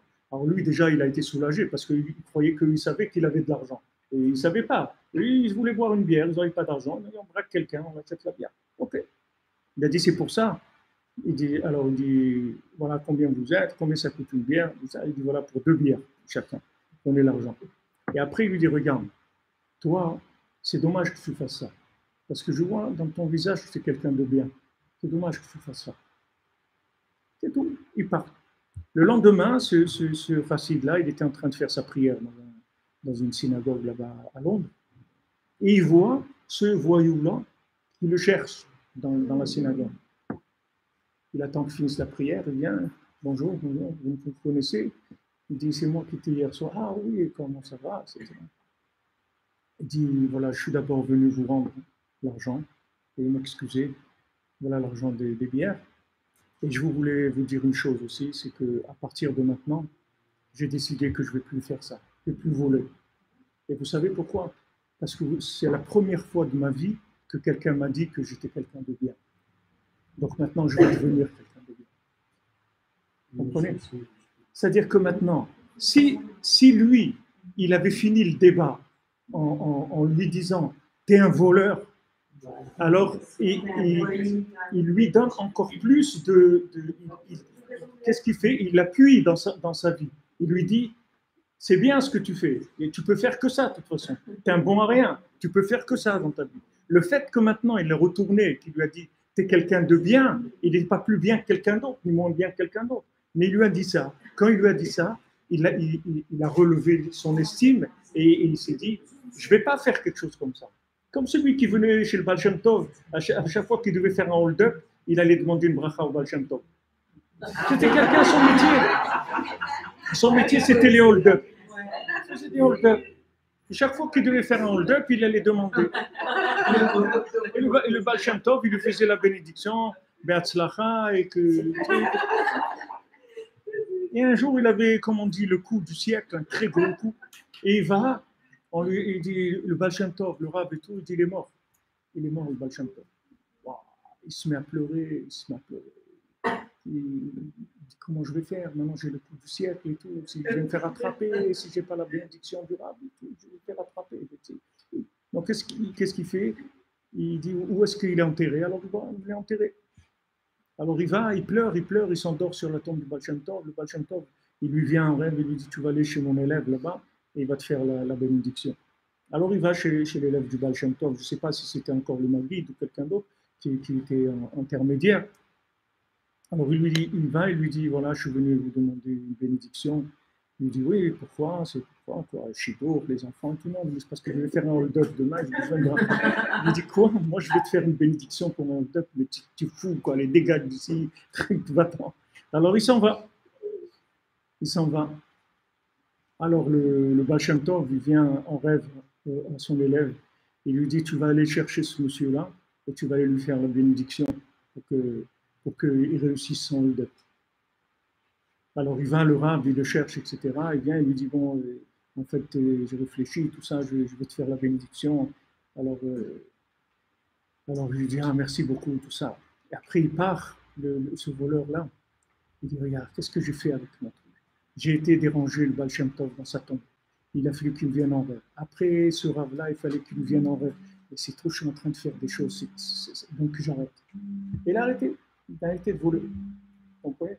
Mais si le Baal Shem Tov lui a dit, tu es un voleur, tu es trique, etc., il lui aurait donné l'appui comme ça, comme quoi tu es bon que à ça, et tu as raison d'être un voleur. De toute façon, qu'est-ce que tu peux faire d'autre dans ta vie? Tu peux rien faire d'autre. Vous comprenez? Il ne lui a pas oxygéné. Et ça vient de ce raisonnement-là que vous dites. Ce raisonnement que les gens, ils sont responsables du mal qu'il y a en eux. Et moi, je vous ai dit hier ou avant-hier au coup, c'est le contraire. On n'a aucune responsabilité du mal. Aucune.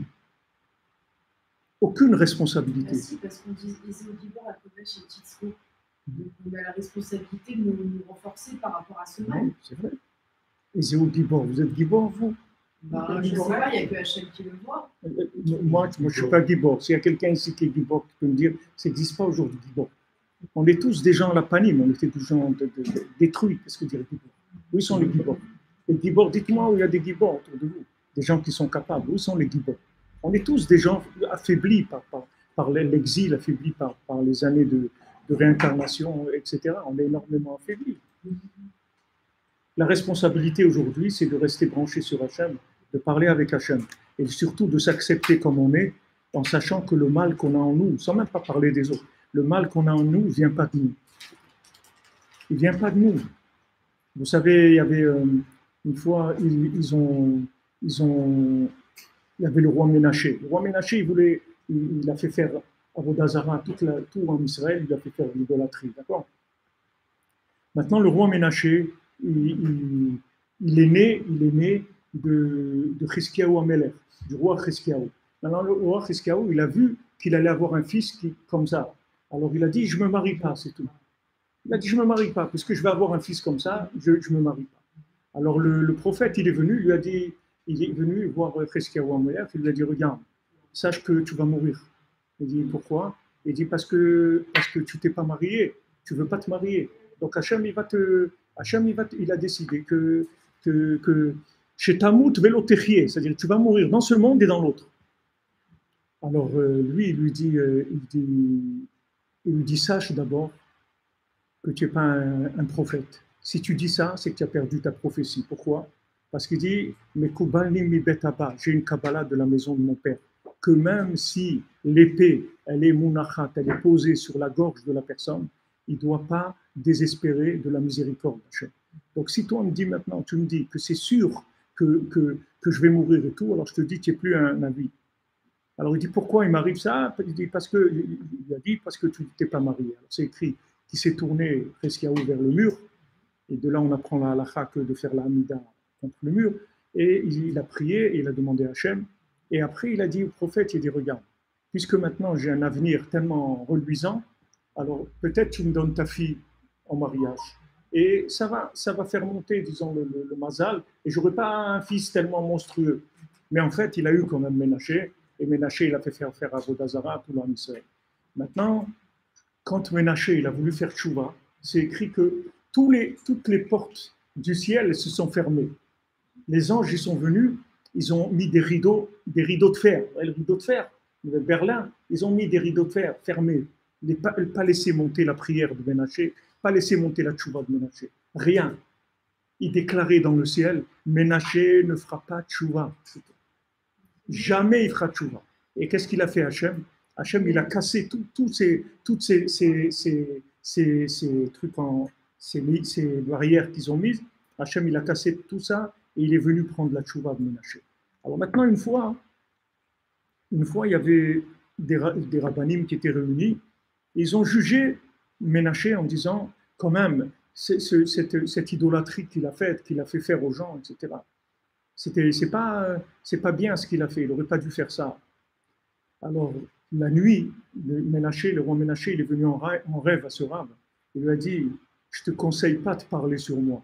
Parce que moi, si toi, tu avais été à mon époque, dans ma situation, tu aurais relevé ta soutane là pour courir faire Avodah Zarah. Moi, je ne courais pas, j'allais le faire tranquille. Mais toi, tu aurais couru pour aller faire l'Avodah Zarah. Donc, ne me juge pas, n'ouvre pas ta bouche sur moi. Il l'a calmé tout de suite. Il a dit, reste tranquille. Parce que les situations elles-mêmes, la situation, c'est elle qui m'a amené à faire ces choses-là. Ces choses-là, elles sont venues d'Hachem. Moi, j'étais l'envoyé de ça. D'ailleurs, j'ai voulu faire tchouva. Et j'ai fait tchouva. Parce que je n'ai pas accepté d'avoir fait cette chose-là. Donc, j'ai fait tchouva. Tout le monde peut faire tchouva. Il dit, tant que quelqu'un il est vivant, il peut faire tchouva. Vous ne pouvez pas dire que quelqu'un il est condamné. Ça n'existe pas condamné au mal. Ça n'existe pas. C'est qu'il aime faire du mal. Ok, aujourd'hui il aime. Moi avant j'aimais manger des choux à la crème. Aujourd'hui j'aime plus. Aujourd'hui j'aime de la harissa. Quand j'étais petit je n'aimais pas la harissa. Je disais à mon père à la vache, comment tu peux manger du piquant? Mais c'est horrible, du feu dans la bouche. Et moi maintenant je mange le piquant. Donc on change dans la vie. C'est pas, je veux dire, ça change quelqu'un. Vous croyez pas qu'un individu peut changer? Mais comment vous pouvez vivre si vous croyez pas que... Donc vous aussi vous croyez pas que vous pouvez changer? Vous aussi, c'est-à-dire vous êtes obligé de vous dire que vous êtes quelqu'un de parfait, parce que sinon vous n'allez pas pouvoir. Moi, j'y crois, là, je parle de vous croyez à quoi? D'une personne qui me dit changera pas, c'est tout. Mais vous croyez qu'un individu peut ne pas changer? Moi, j'y crois. Quand les gens ils sont dans le mal et qui sont ils sont condamnés. Ils sont peut-être pas condamnés, mais ils ne veulent pas changer, ça ne les intéresse pas. Parce que quand je parle avec eux, ça les et demain matin, il ne peut pas être intéressé. C'est que toute sa vie, ça va pas. Moi, je suis plus en contact pour savoir. Non, je ne vous demande pas de savoir. Je ne vous demande pas de savoir. Je vous dis sur le principe. Vous ne pensez pas que quelqu'un peut changer. Mais c'est horrible. Oui, mais il y a des rabbinim qui pensent que pragmatiquement, il vaut mieux pas avoir d'espoir. On ne pas savoir. Donc, lui te dire qu'il n'attend pas après. Et peut-être qu'il vous dit de ne pas le fréquenter, de ne pas faire des affaires avec lui parce que c'est un escroc, tout ce que vous voulez. D'accord. Mais que lui, il ne peut pas changer. Mais c'est l'horreur. Parce que ça veut dire que nous-mêmes, le mal qui est en nous, on est condamné à rester dans le mal. Chacun, il a des trucs qui sont mal chez lui. Chacun, il a des trucs où il s'est fait attraper, où il est dans l'addiction. Donc, on ne peut pas sortir de l'addiction dans le mal. Celui qui a des nerfs, il est condamné qu'il va mourir avec des nerfs. Celui qui est un voleur, il va mourir voleur. Mais ce n'est pas vrai, mais c'est horrible. C'est-à-dire, on arrête tout de suite, on se jette à la mer. C'est-à-dire, on n'a rien à faire. Puisque maintenant, on ne va jamais changer. Alors, ce n'est pas la peine de vivre. Comment un rave, il peut plus dire ça? Comment quelqu'un, il s'appelle un rave, il peut dire une chose pareille? C'est contre tous les éléments de la Torah. Ça n'existe pas quelque chose comme ça. Même Caïn, il a tué son frère, il dit à Hachem, Caïn, il a tué son frère, oui. Et Hachem, il lui dit, regarde, qu'est-ce que tu as fait? Il lui dit, et alors? Tu t'appelles pas miséricordieux? Et alors? J'ai tué mon frère. J'ai tué mon frère, qu'est-ce que je fasse? J'ai tué mon frère. Et alors? Tu t'appelles miséricordieux? Eh bien, Hachem, il a eu la miséricorde pour lui. Pourtant, il a tué son frère. Et c'est Hachem qui lui parle, c'est pas quelqu'un. C'est Hachem qui lui parle. Et il a l'audace de dire à Hachem, et alors? Il a l'audace parce qu'il croit dans la miséricorde d'Hachem. Et il croit mais c'est ça la vie. Mais sinon, c'est horrible. Si vous ne croyez pas que tous les gens qui font du mal aujourd'hui, ils peuvent se retourner complètement, mais on ne croit pas dans la tchouva. Et nous, alors, on ne peut pas faire tchouva, on ne peut pas sortir, on ne peut pas changer. On ne peut pas sortir de la drogue, des cigarettes, du jeu, du vol, de tout ce que vous voulez. Non, ça y est, c'est la condamnation. Le Ben Adam, il est programmé. C'est une machine. S'il est dans le mal, alors il va rester dans le mal. Pas du tout. Vous avez dit que ça vient de Dieu aussi, ce mal. Alors il faut être cohérent. Ben voilà, il vient de Dieu. Et quand Dieu il va l'utiliser pour le bien, il va le faire pour le bien. C'est tout. Il y a un qui est rentré au Beth Amikdash. Les Romains, ils l'ont envoyé pour prendre la menorah. Il est rentré à l'intérieur du Kodesh HaKodashim. On dit, tu vas aller voler là-bas. Alors il est rentré, un juif, il est rentré, il a volé. Après ils ont dit, ouais c'est super, maintenant tu vas rentrer voler ça. Il dit, moi je rentre plus. Il dit, mais si tu rentres pas, on te tue. Il dit, vous pouvez me tuer. Mais moi, je ne rentre plus, je fais plus de mal, c'est fini. Parce que quand il est rentré, c'est vrai qu'il a volé, mais le fait qu'il est rentré là-bas, ça l'a retourné complètement. Donc il a dit, moi, je ne vole plus, on ne fait plus de mal, c'est fini. Il est mort, ils l'ont tué. Donc quelqu'un peut changer. Ça veut dire que maintenant, vous croyez que quelqu'un, il est un rave ou il est bien, parce que c'est lui qui est bien. Et je vous dis que non. Qu'on est bien parce que Hachem, il nous a amenés à découvrir le bien. C'est tout. Et il y a d'autres qui n'ont pas découvert ce bien-là. Et ces gens-là, ils ont exactement la même valeur que moi. Et ces gens-là, ils sont peut-être mieux que moi. Parce que si ces gens-là, ils avaient vu ce que moi j'ai vu, ils seraient beaucoup mieux que moi peut-être. Mais ils n'ont pas vu ce que moi j'ai vu. C'est tout. Et je suis sûr, et je connais beaucoup de gens dans ma vie que je suis sûr, même des non-juifs, que c'est des gens qui sont beaucoup mieux que moi. Mais seulement, ils n'ont pas vu ce que moi j'ai vu. Et ce que moi j'ai vu, ça m'a inspiré, ça m'a donné des ailes, et ça m'a donné envie de faire le bien. Et je vois des gens, comment ils sont construits, comment ils réagissent. Je vous ai dit il y a 2 semaines, 3 semaines, j'ai dit ça dans un cours. J'ai vu mes petits-enfants, quel âge ils ont 4 ans, 3 ans et 2 ans, d'accord? Depuis tout petit, d'accord? Il y a quelques semaines, ils sont venus. Comme je fais, je les amène à l'épicerie, je leur donne un petit sachet en plastique chacun, et ils prenez tout ce que vous voulez. Allez, ils prennent les chocolats, les trucs, allez, ils remplissent les petits sacs, chacun, et ils sont contents, etc.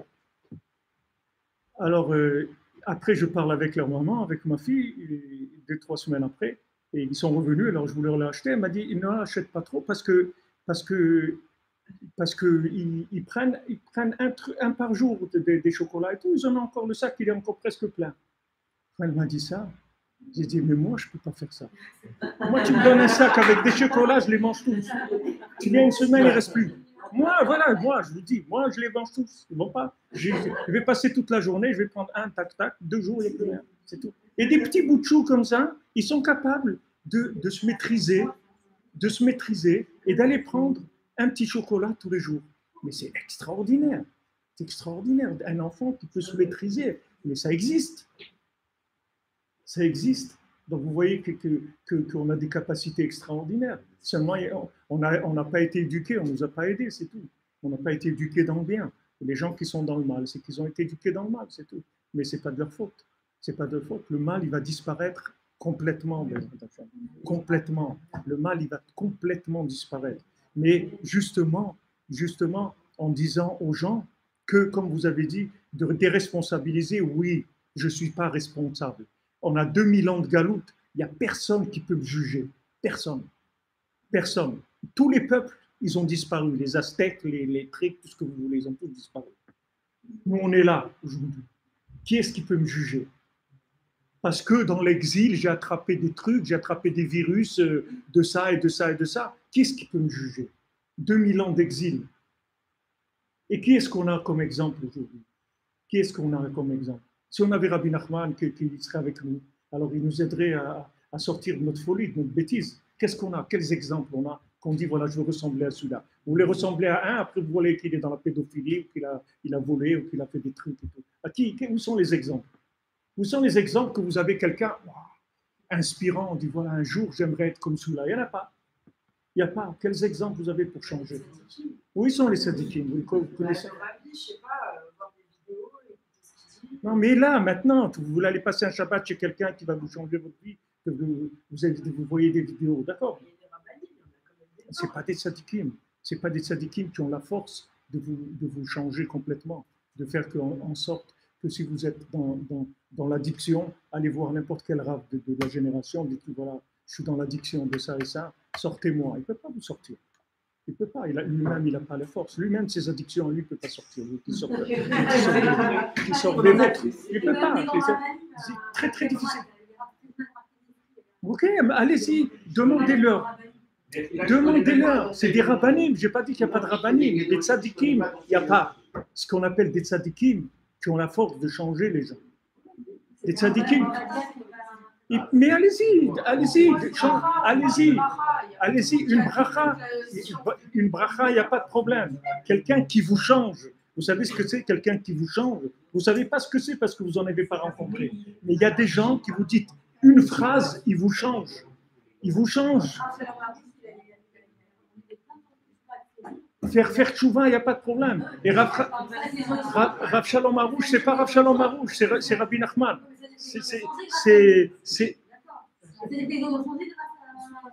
Mais c'est pas lui. Lui, il ne vous dira pas que c'est lui. Lui, oui, il transmet de Rabbi Nachman. Rabbi Nachman, il peut changer tout le monde. Mais la personne qui transmet, elle ne va pas vous dire que c'est elle qui le tzaddik. Vous comprenez? Moi, je transmets à des gens, j'ai changé des gens, ils ont changé sur des choses que moi, je n'ai pas changé. Je suis arrivé à les changer à eux. Et c'est comme un médecin. Un médecin, il peut soigner des gens, et s'il est malade, il peut rester malade. Il n'est pas arrivé à se soigner à lui, il peut soigner les autres. Ouais. Alors maintenant qu'il y a des gens qui font passer le flux des tzadikim, ce n'est pas pour ça qu'eux, c'est des tzadikim. Ils font passer, c'est tout. Ben, regardez, moi, je peux vous dire que grâce à mes enseignements, il y a des centaines de gens qui ont changé sur des choses que moi, j'aimerais bien changer aussi. Mais pour l'instant, ok, je les ai aidés. C'est ça mon... Non, je ne suis pas un tzaddik du tout. Alors vraiment, si je cherche un tzaddik, vous allez ailleurs, parce que je ne suis pas un tzaddik. Mais je connais un tzaddik qui s'appelle Rabbi Nachman. Ça oui, je le connais et j'étudie son enseignement et je fais ce qu'il dit de faire. Voilà, ça oui, je connais un tzaddik. Comme il dit Rabbi Nathan. Pourquoi? Je suis pas... Rabbi Nathan, il dit, moi je suis un nain, mais je suis sur les épaules d'un géant. Et moi, je suis un nain. C'est-à-dire, ce que je sais, c'est des choses ce que j'ai reçu, c'est des choses qui sont immenses et qui peuvent guérir et soigner le monde et amener la Géoula. Mais ce n'est pas parce que moi je sais ça, que moi je suis ça. Moi, je transmets. Vous comprenez? Il y a beaucoup de gens qui transmettent la Torah. Mais ça ne veut pas dire qu'eux, ils sont ce qu'ils vous transmettent. C'est pour être à ce niveau-là, de Rabbi Nachman, c'est des niveaux qui sont extrêmement élevés, qui dépassent l'entendement humain. Il n'y a aucun humain qui peut savoir qui c'était Rabbi Nachman, quelle force il a. C'est seulement les conseils qu'il nous a donnés. On sait que ça marche. Bon, Hachem, c'est des Gdolé Israël. Mais quelqu'un, je vous dis, qui vous prend, il vous change votre vie avec une phrase. Bon, Hachem, mais je vous dis ça vient pas de moi. Ça vient c'est comme si vous la prise ici, elle va vous dire, c'est elle qui vous fournit l'électricité. Remontez, vous allez arriver à l'EDF. C'est pas, moi je me soutiens pas du tout. Bon, je préfère être une prise de courant de l'EDF que d'être une pile d'un volt et demi, vous comprenez? D'être moi-même, ce que je suis, c'est une petite pile d'un volt et demi. Mais je préfère une prise de courant, c'est quelque chose qui est très grand. C'est ce qu'on apprend dans cet enseignement. Il vaut mieux être branché sur une source d'énergie, comme Eliezer. Il vient, il dit « Eved Avraham Anochi ». C'est tout. Moi, je suis Eved Avraham, c'est tout. Moi, je suis rien. Dès qu'il a dit ça, alors la Torah, elle dit, maintenant, il est devenu béni. Il lui a dit, Lavan, il lui a dit, rentre, Baruch Hashem, rentre béni. Alors, il dit que quand il a dit ça, il est passé de maudit à béni. Par le fait qu'il a dit, je suis le Eved d'Abraham. C'est-à-dire, la référence, c'était Abraham Avinu, ce n'était pas lui. Lui, s'est effacé complètement. Alors, il s'est connecté à Abraham. Alors, comme la Torah, elle dit, à Mechoubar, les Tahor, celui qui est attaché à quelqu'un de pur, il est pur lui-même. Mais ça ne veut pas dire que sa pureté vient de lui. Elle se vient parce qu'il a trouvé une source. C'est tout. C'est comme un robinet. Vous n'allez pas remercier le robinet qui vous donne de l'eau. Le robinet, vous l'ouvrez et alors il y a l'eau qui vient de là-bas, c'est tout. Mais lui, ce n'est pas un fournisseur d'eau, c'est un robinet, c'est tout. Vous comprenez? Un robinet, ça reste un robinet. Il peut être mignon, gentil, tout ce que vous voulez. Mais il ne donne pas d'eau. Si là-bas il coupe, il n'y a plus d'eau. Alors on vit comme ça en transmission. Mais ce que je voulais vous dire, qui est très très important par rapport à ce que vous avez dit, il faut accréditer les gens 100%. Il faut dire que tous les gens ils sont bien. Ça n'existe pas des gens pas bien. C'est des gens bien qui se sont fait attraper par des virus. Il y a des virus mentaux, des virus physiques, des virus intellectuels, des virus philosophiques, tout ce que vous voulez. Des amitiés, des fois des jeunes, ils sont très très bien. Ils ont fréquenté quelqu'un, il leur a fracassé leur vie. Mais ce n'est pas eux. Eux, ils sont très bien. Mais les fréquentations, elle les a détournés. Alors vous allez dire, il n'est pas bien. Ouais, mais s'il voulait, mais il ne s'est pas rendu compte. Quelqu'un, il a traversé, il s'est fait renverser. Il dit, ouais, mais s'il voulait. Quoi s'il voulait? S'il voulait se faire écraser, il ne voulait pas. Il y a quelqu'un qui est venu, qui l'a renversé. Qu'est-ce que vous voulez faire? Qu'est-ce que vous voulez faire? Il y a un jeune, il a fréquenté quelqu'un d'autre. Et il s'est fait attraper, voilà, il se drogue et tout. Mais ce n'est pas lui, il ne voulait pas faire ça. Jamais il a planifié de faire une chose pareille. Il s'est fait influencer. Alors nous, en 2000 ans d'exil, qu'on est passé par tous les pays où on pouvait passer, on a ramassé là-bas tout ce qu'on a ramassé, on ne peut pas nous demander d'être à un niveau. Au contraire, chaque chose de bien qu'on fait, c'est extraordinaire. C'est extraordinaire, le bien. Qu'aujourd'hui, on arrive à faire Shabbat, manger kasher, et prier, et faire kippour et tout, mais c'est extraordinaire. C'est extraordinaire. Vous croyez que tout le monde arrive à faire Shabbat? Moi, combien j'ai de gens? Ils n'arrivent pas à faire tout le Shabbat, ils font la moitié. La moitié, à midi, ils arrêtent, c'est tout. Ils ne peuvent pas. Kippour aussi, ils ne peuvent pas faire tout. Il faut un petit peu. Alors, qu'est-ce qu'il y a? Un petit peu, c'est extraordinaire. Quelqu'un, il fait 2 ou 3 heures Kippour, mais c'est extraordinaire, c'est formidable. Il ne peut pas. Pourquoi il ne peut pas? Parce qu'il est mentalement, il n'a pas la force, c'est tout. Il n'a pas la force. En lui, il a une révolte qui l'empêche de faire ces choses-là, c'est tout. Il n'arrive pas à se soumettre, qu'il va dire, voilà, maintenant, je ne vais pas manger pendant un jour, ou je vais mettre mes tefilines tous les jours. Il ne peut pas. Il ne peut pas. Une fois, j'ai trouvé un ami d'un mois à la yeshiva, quand j'étais en Martinique, en Guadeloupe, je ne sais pas. Un ami à moi, on était ensemble à la yeshiva. Et il vendait des trucs pour l'idolâtrie, des petites statuettes, des trucs, pour les trucs d'idolâtrie, que c'est interdit, c'est-à-dire un juif, il ne peut pas faire son métier. Alors, quand je suis rentré le voir, on a discuté. Alors, il m'a dit, bon, si Raphaël il me voit, qu'est-ce que tu es en train de faire? Il me tue. Mais il me dit, attention, regarde. Il a ouvert le tiroir, il m'a dit, les tefs sont là, mon ami. Tous les jours, les tefs. Rigole pas avec ça. Vous comprenez? Il met les tefilines et il vend des trucs d'Avodah Zara. Qu'est-ce qu'il y a? Quel rapport ça? Aucun rapport. C'est pas parce qu'il vend des trucs d'idolâtrie qu'il ne faut pas mettre les tefilines. Il ne va pas dire, ah non, il faut être, comme on dit, cohérent. Quelle cohérence? Cohérence de quoi? C'est un monde de fou. Il n'y a pas de cohérence. Rabbi Nathan dit, aujourd'hui, c'est picorer. Il donne l'exemple des poules qui picorent dans les poubelles. Il dit picore, et trouve un petit grain de maïs, et trouve un petit truc, dans la poubelle, il vit là-dedans. Et il picore du bien, un petit peu de bien, un petit peu de bien, un petit peu de bien. Aujourd'hui, on ne peut pas se juger et demander à des gens de la perfection dans aucun domaine du tout. Aucun domaine. Et il n'y a pas de responsabilité. La responsabilité, c'est les gens qui les ont rendus comme ça, avec la galoute, etc. Eux, ils disent, bon, c'est pas moi. Moi, je suis devenu comme ça à cause des influences que j'ai eues. Et ces gens-là, il les a influencés parce qu'Hachem, il voulait que le monde il arrive à ce qu'il arrive aujourd'hui. Et c'est comme ça qu'on fait tchouva. On fait tchouva dans les conditions dans lesquelles on est aujourd'hui. C'est ça qui nous ramène vers Hachem. Ça a l'air complètement dingue, mais c'est comme ça qu'on revient. Le niveau de tchouva qu'il y a aujourd'hui, il n'y a jamais eu comme ça dans le monde. Autant de gens qui reviennent vers Hachem. De toutes les religions, de toutes sortes de gens, de toutes les tendances. Oui. Juste pour essayer de aller un petit peu profondément dans la question elle-même et essayer aussi de comprendre ce que vous voulez dire et motiver les enseignements.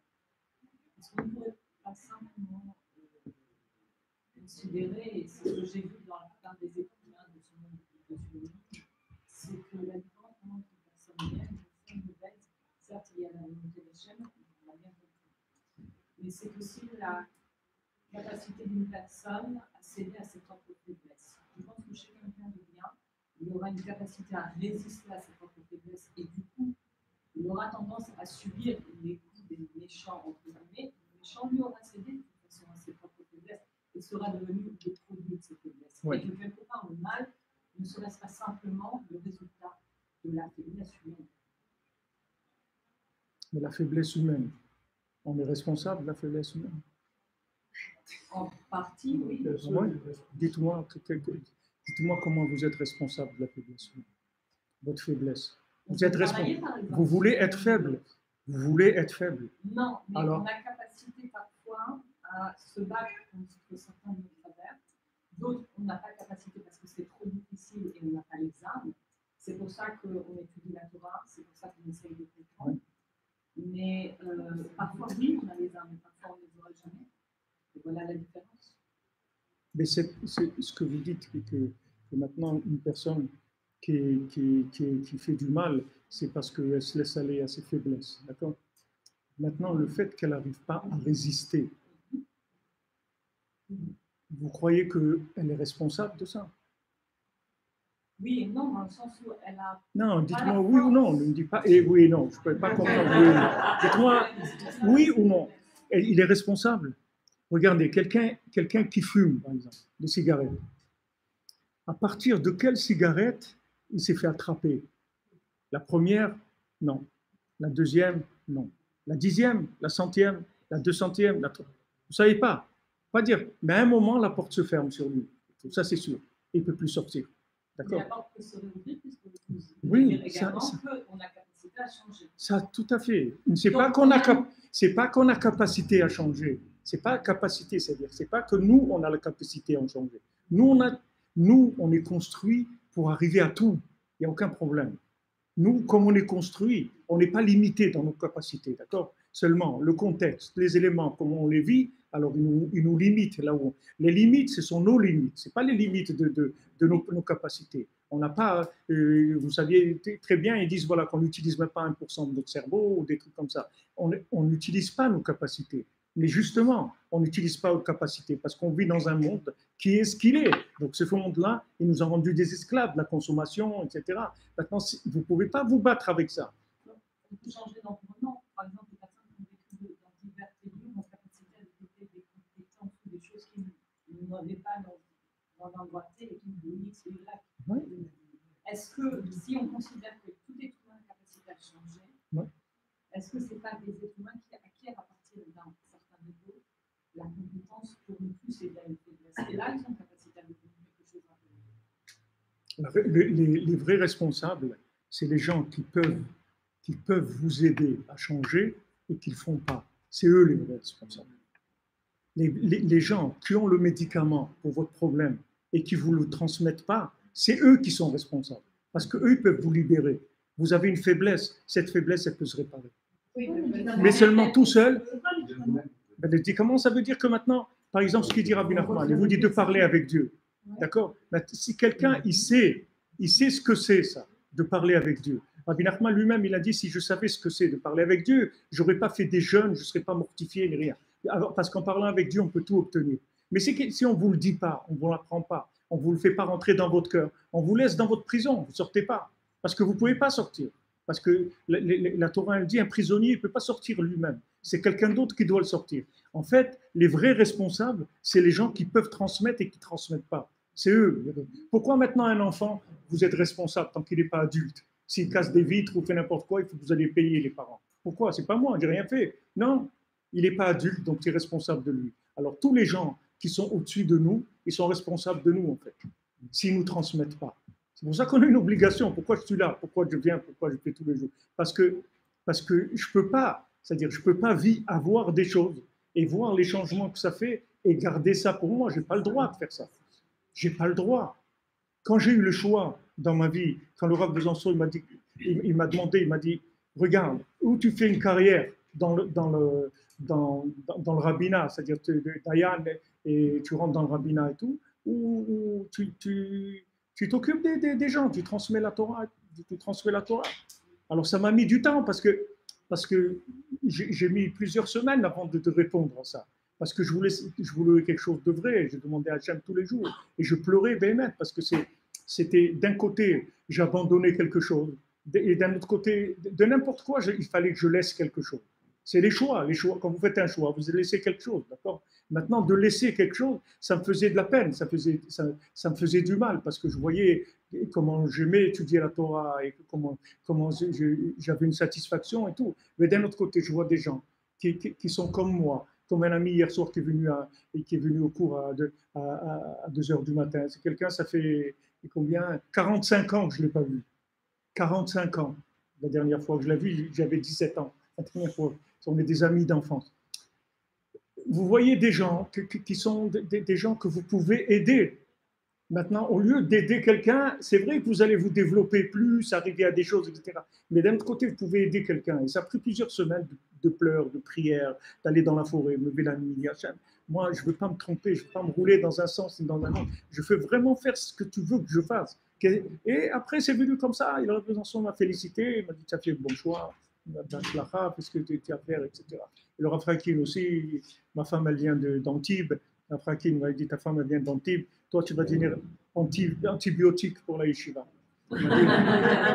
Donc, sachez que j'ai une approbation du Rav Franklin, que je suis un antibiotique. Donc, tu as un antibiotique, genre, je vais guérir le virus, c'est tout. Mais j'ai eu un choix. À un moment, il a fallu que je fasse un choix. Vous comprenez? C'est des choix que vous faites dans votre vie. Donc, si maintenant, Rabbi Yochanan, il dit dans la Gemara, il dit à ses élèves, j'ai peur qu'on m'emmène au Gehinnom. Alors les élèves, ils disent, toi, Rabbi Yochanan, on dit que c'est la plus grande beauté qu'il y avait dans le monde. C'était un tzaddik de Rabbi Yochanan. Il dit, toi, tu as peur qu'on t'emmène au Gehinnom. Mais qu'est-ce que tu as laissé pour nous, Rabbi? Nous, il n'y a rien à faire. Il dit, non, je vais vous expliquer. J'ai peur qu'on m'emmène au Gehinnom. On va me montrer tous les gens que j'aurais pu aider et qui n'auraient pas été là-bas si je les avais aidés. C'est ça que j'ai peur. Ouais. C'est ça qui me fait peur. De ça, j'ai peur. Peut-être que moi, je ne vais pas progresser, mais au moins, j'ai aidé des gens à s'en sortir de là où ils sont sortis, de leur dépression, de leur problème de chalombaïque, de leur youch, de tout ce que vous voulez. J'ai aidé une personne, c'est plus important que si moi j'ai avancé. Si moi j'avance un petit peu, c'est pas comme si j'ai sorti quelqu'un qui est en réanimation et je l'ai mis sur pied. C'est pas du tout la même chose. Oui. Il faut donner. Vous voulez. Si vous êtes. Pardon. Parler au nom de tous les gens qui n'aident pas les autres alors qu'ils pouvaient les aider mais qui refusent d'aider. Donc eux aussi ils commettent un tort parce que Hachem il leur a donné la capacité d'aider. C'est pas eux aussi, c'est le tort, c'est eux qui le commettent, que eux. C'est tout. Parce que quand votre enfant casse une vitre, vous payez tout, pas la moitié. Vous n'allez pas prendre dans sa tirelire pour payer. Vous devez payer, c'est tout, parce que vous êtes responsable de lui. C'est tout. Et les gens qui sont devant, ils sont responsables. Et toutes les tsarotes qu'ils ont là en Israël, c'est parce qu'on est responsable du monde. Toute la folie qu'il y a dans le monde, toute la délinquance, tout ce qu'il y a dans le monde, c'est nous les responsables. Je vous dis, ne dites pas moi je ne sais rien. Moi, je vous dis moi, je ne sais rien du tout. Moi, je suis un idiot total, je ne sais rien du tout. Je vois les gens, ils ne les aident pas comme moi. J'ai affaire à des gens, il leur manque un peu de connaissances. Ouais, il leur manque quelques boulons. Il faut rajouter quelques petits boulons. En fait, les nations, elles nous disent Bet Yaakov, Lechu Venelcha. La maison de Yaakov, avancez, que nous aussi on puisse avancer. Avancer pour qu'on puisse avancer. Le Baba Saleh disait si les nations elles savaient qu'est-ce que le bien que les bénis Israël ils amènent dans le monde quand ils font la prière le matin, eh ben chaque juif il aurait 2 motards en bas de chez lui à 5h du matin qui l'attendent et qui viennent et lui mettent les menottes, ils l'amènent à la synagogue. Parce qu'il dit mon ami, il a besoin des bras forts. Donc vas-y, va à la prière. Il faut que tu ailles à la prière.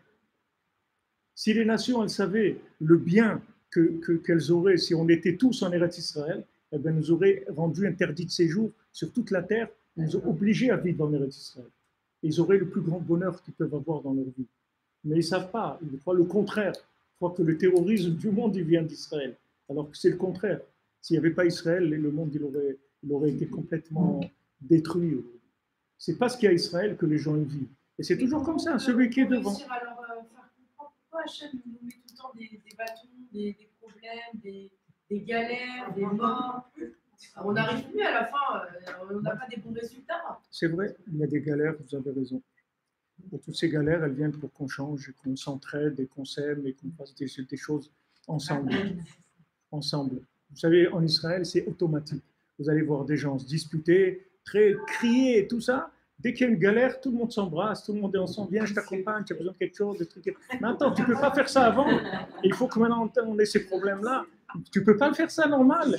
Je ne sais pas pourquoi. Mais en tout cas, dès qu'il y a une galère, des sirènes et tout, alors là, tout le monde est « Ouais, super, tu as besoin de quelque chose, une couverture, mais tu peux amener tes gosses chez moi, voilà, ça. Et sinon, allez, dégage. » C'est tranquille. Pourquoi? Le prochain cours, c'est dimanche à 11h. Okay? Et après, toute la semaine, on ne sera pas là. Et le cours, la semaine prochaine, le cours, ça sera jeudi soir à 2h, dans la nuit de jeudi à vendredi. Et la semaine d'après, les cours reprendront normalement, c'est-à-dire comme cette semaine, c'est-à-dire dimanche à 18h, lundi, mardi, mercredi, jeudi à 11h. Et le soir aussi, il va y avoir chaque soir dans des endroits différents, mais je Je ferai paraître ça.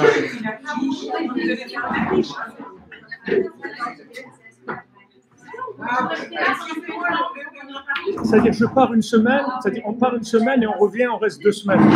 Donc il y aura encore 2 semaines de... Donc le prochain tour, c'est dimanche prochain. Si vous voulez. Ce dimanche-là, 11h.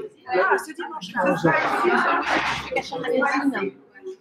Je fais Cachan Magazine depuis maintenant 30 ans. Donc j'y diffuse un moment Rabbi Nachman depuis des années.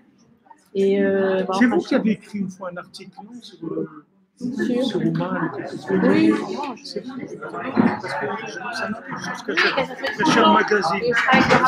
Vous étiez venu avec ma femme. Oui. Vous aviez écrit un article. Oui. Je l'ai vu il n'y a pas longtemps, il est dans mon ordinateur. Voilà, donc je fais Cachan Magazine. Je diffuse en ce moment Rabbi Nachman. Maintenant, 2 ans. Alors, justement, et je voulais savoir si je voulais le faire en Israël également, Cachan Magazine, mais je ne sais pas si j'ai un peu le plus encore les pubs, c'est pas du tout. La presse c'est cher. Alors, je sais pas si je me lance, je ne sais pas. Je peux Vous essayez un numéro. hein? Essayez un numéro. Là, c'est Paris, c'est là-bas. C'est quelqu'un là-bas. Bon, il ne fait pas. Vous n'avez pas les moyens. Non, pour l'instant, je cherche quelqu'un qui peut être dynamique, on a tout quoi. Et je voudrais bien essayer de faire un numéro là-bas, le même, que je vais laisser là-bas. Moi, je peux vous donner des gens qui sont dans Dans la pub.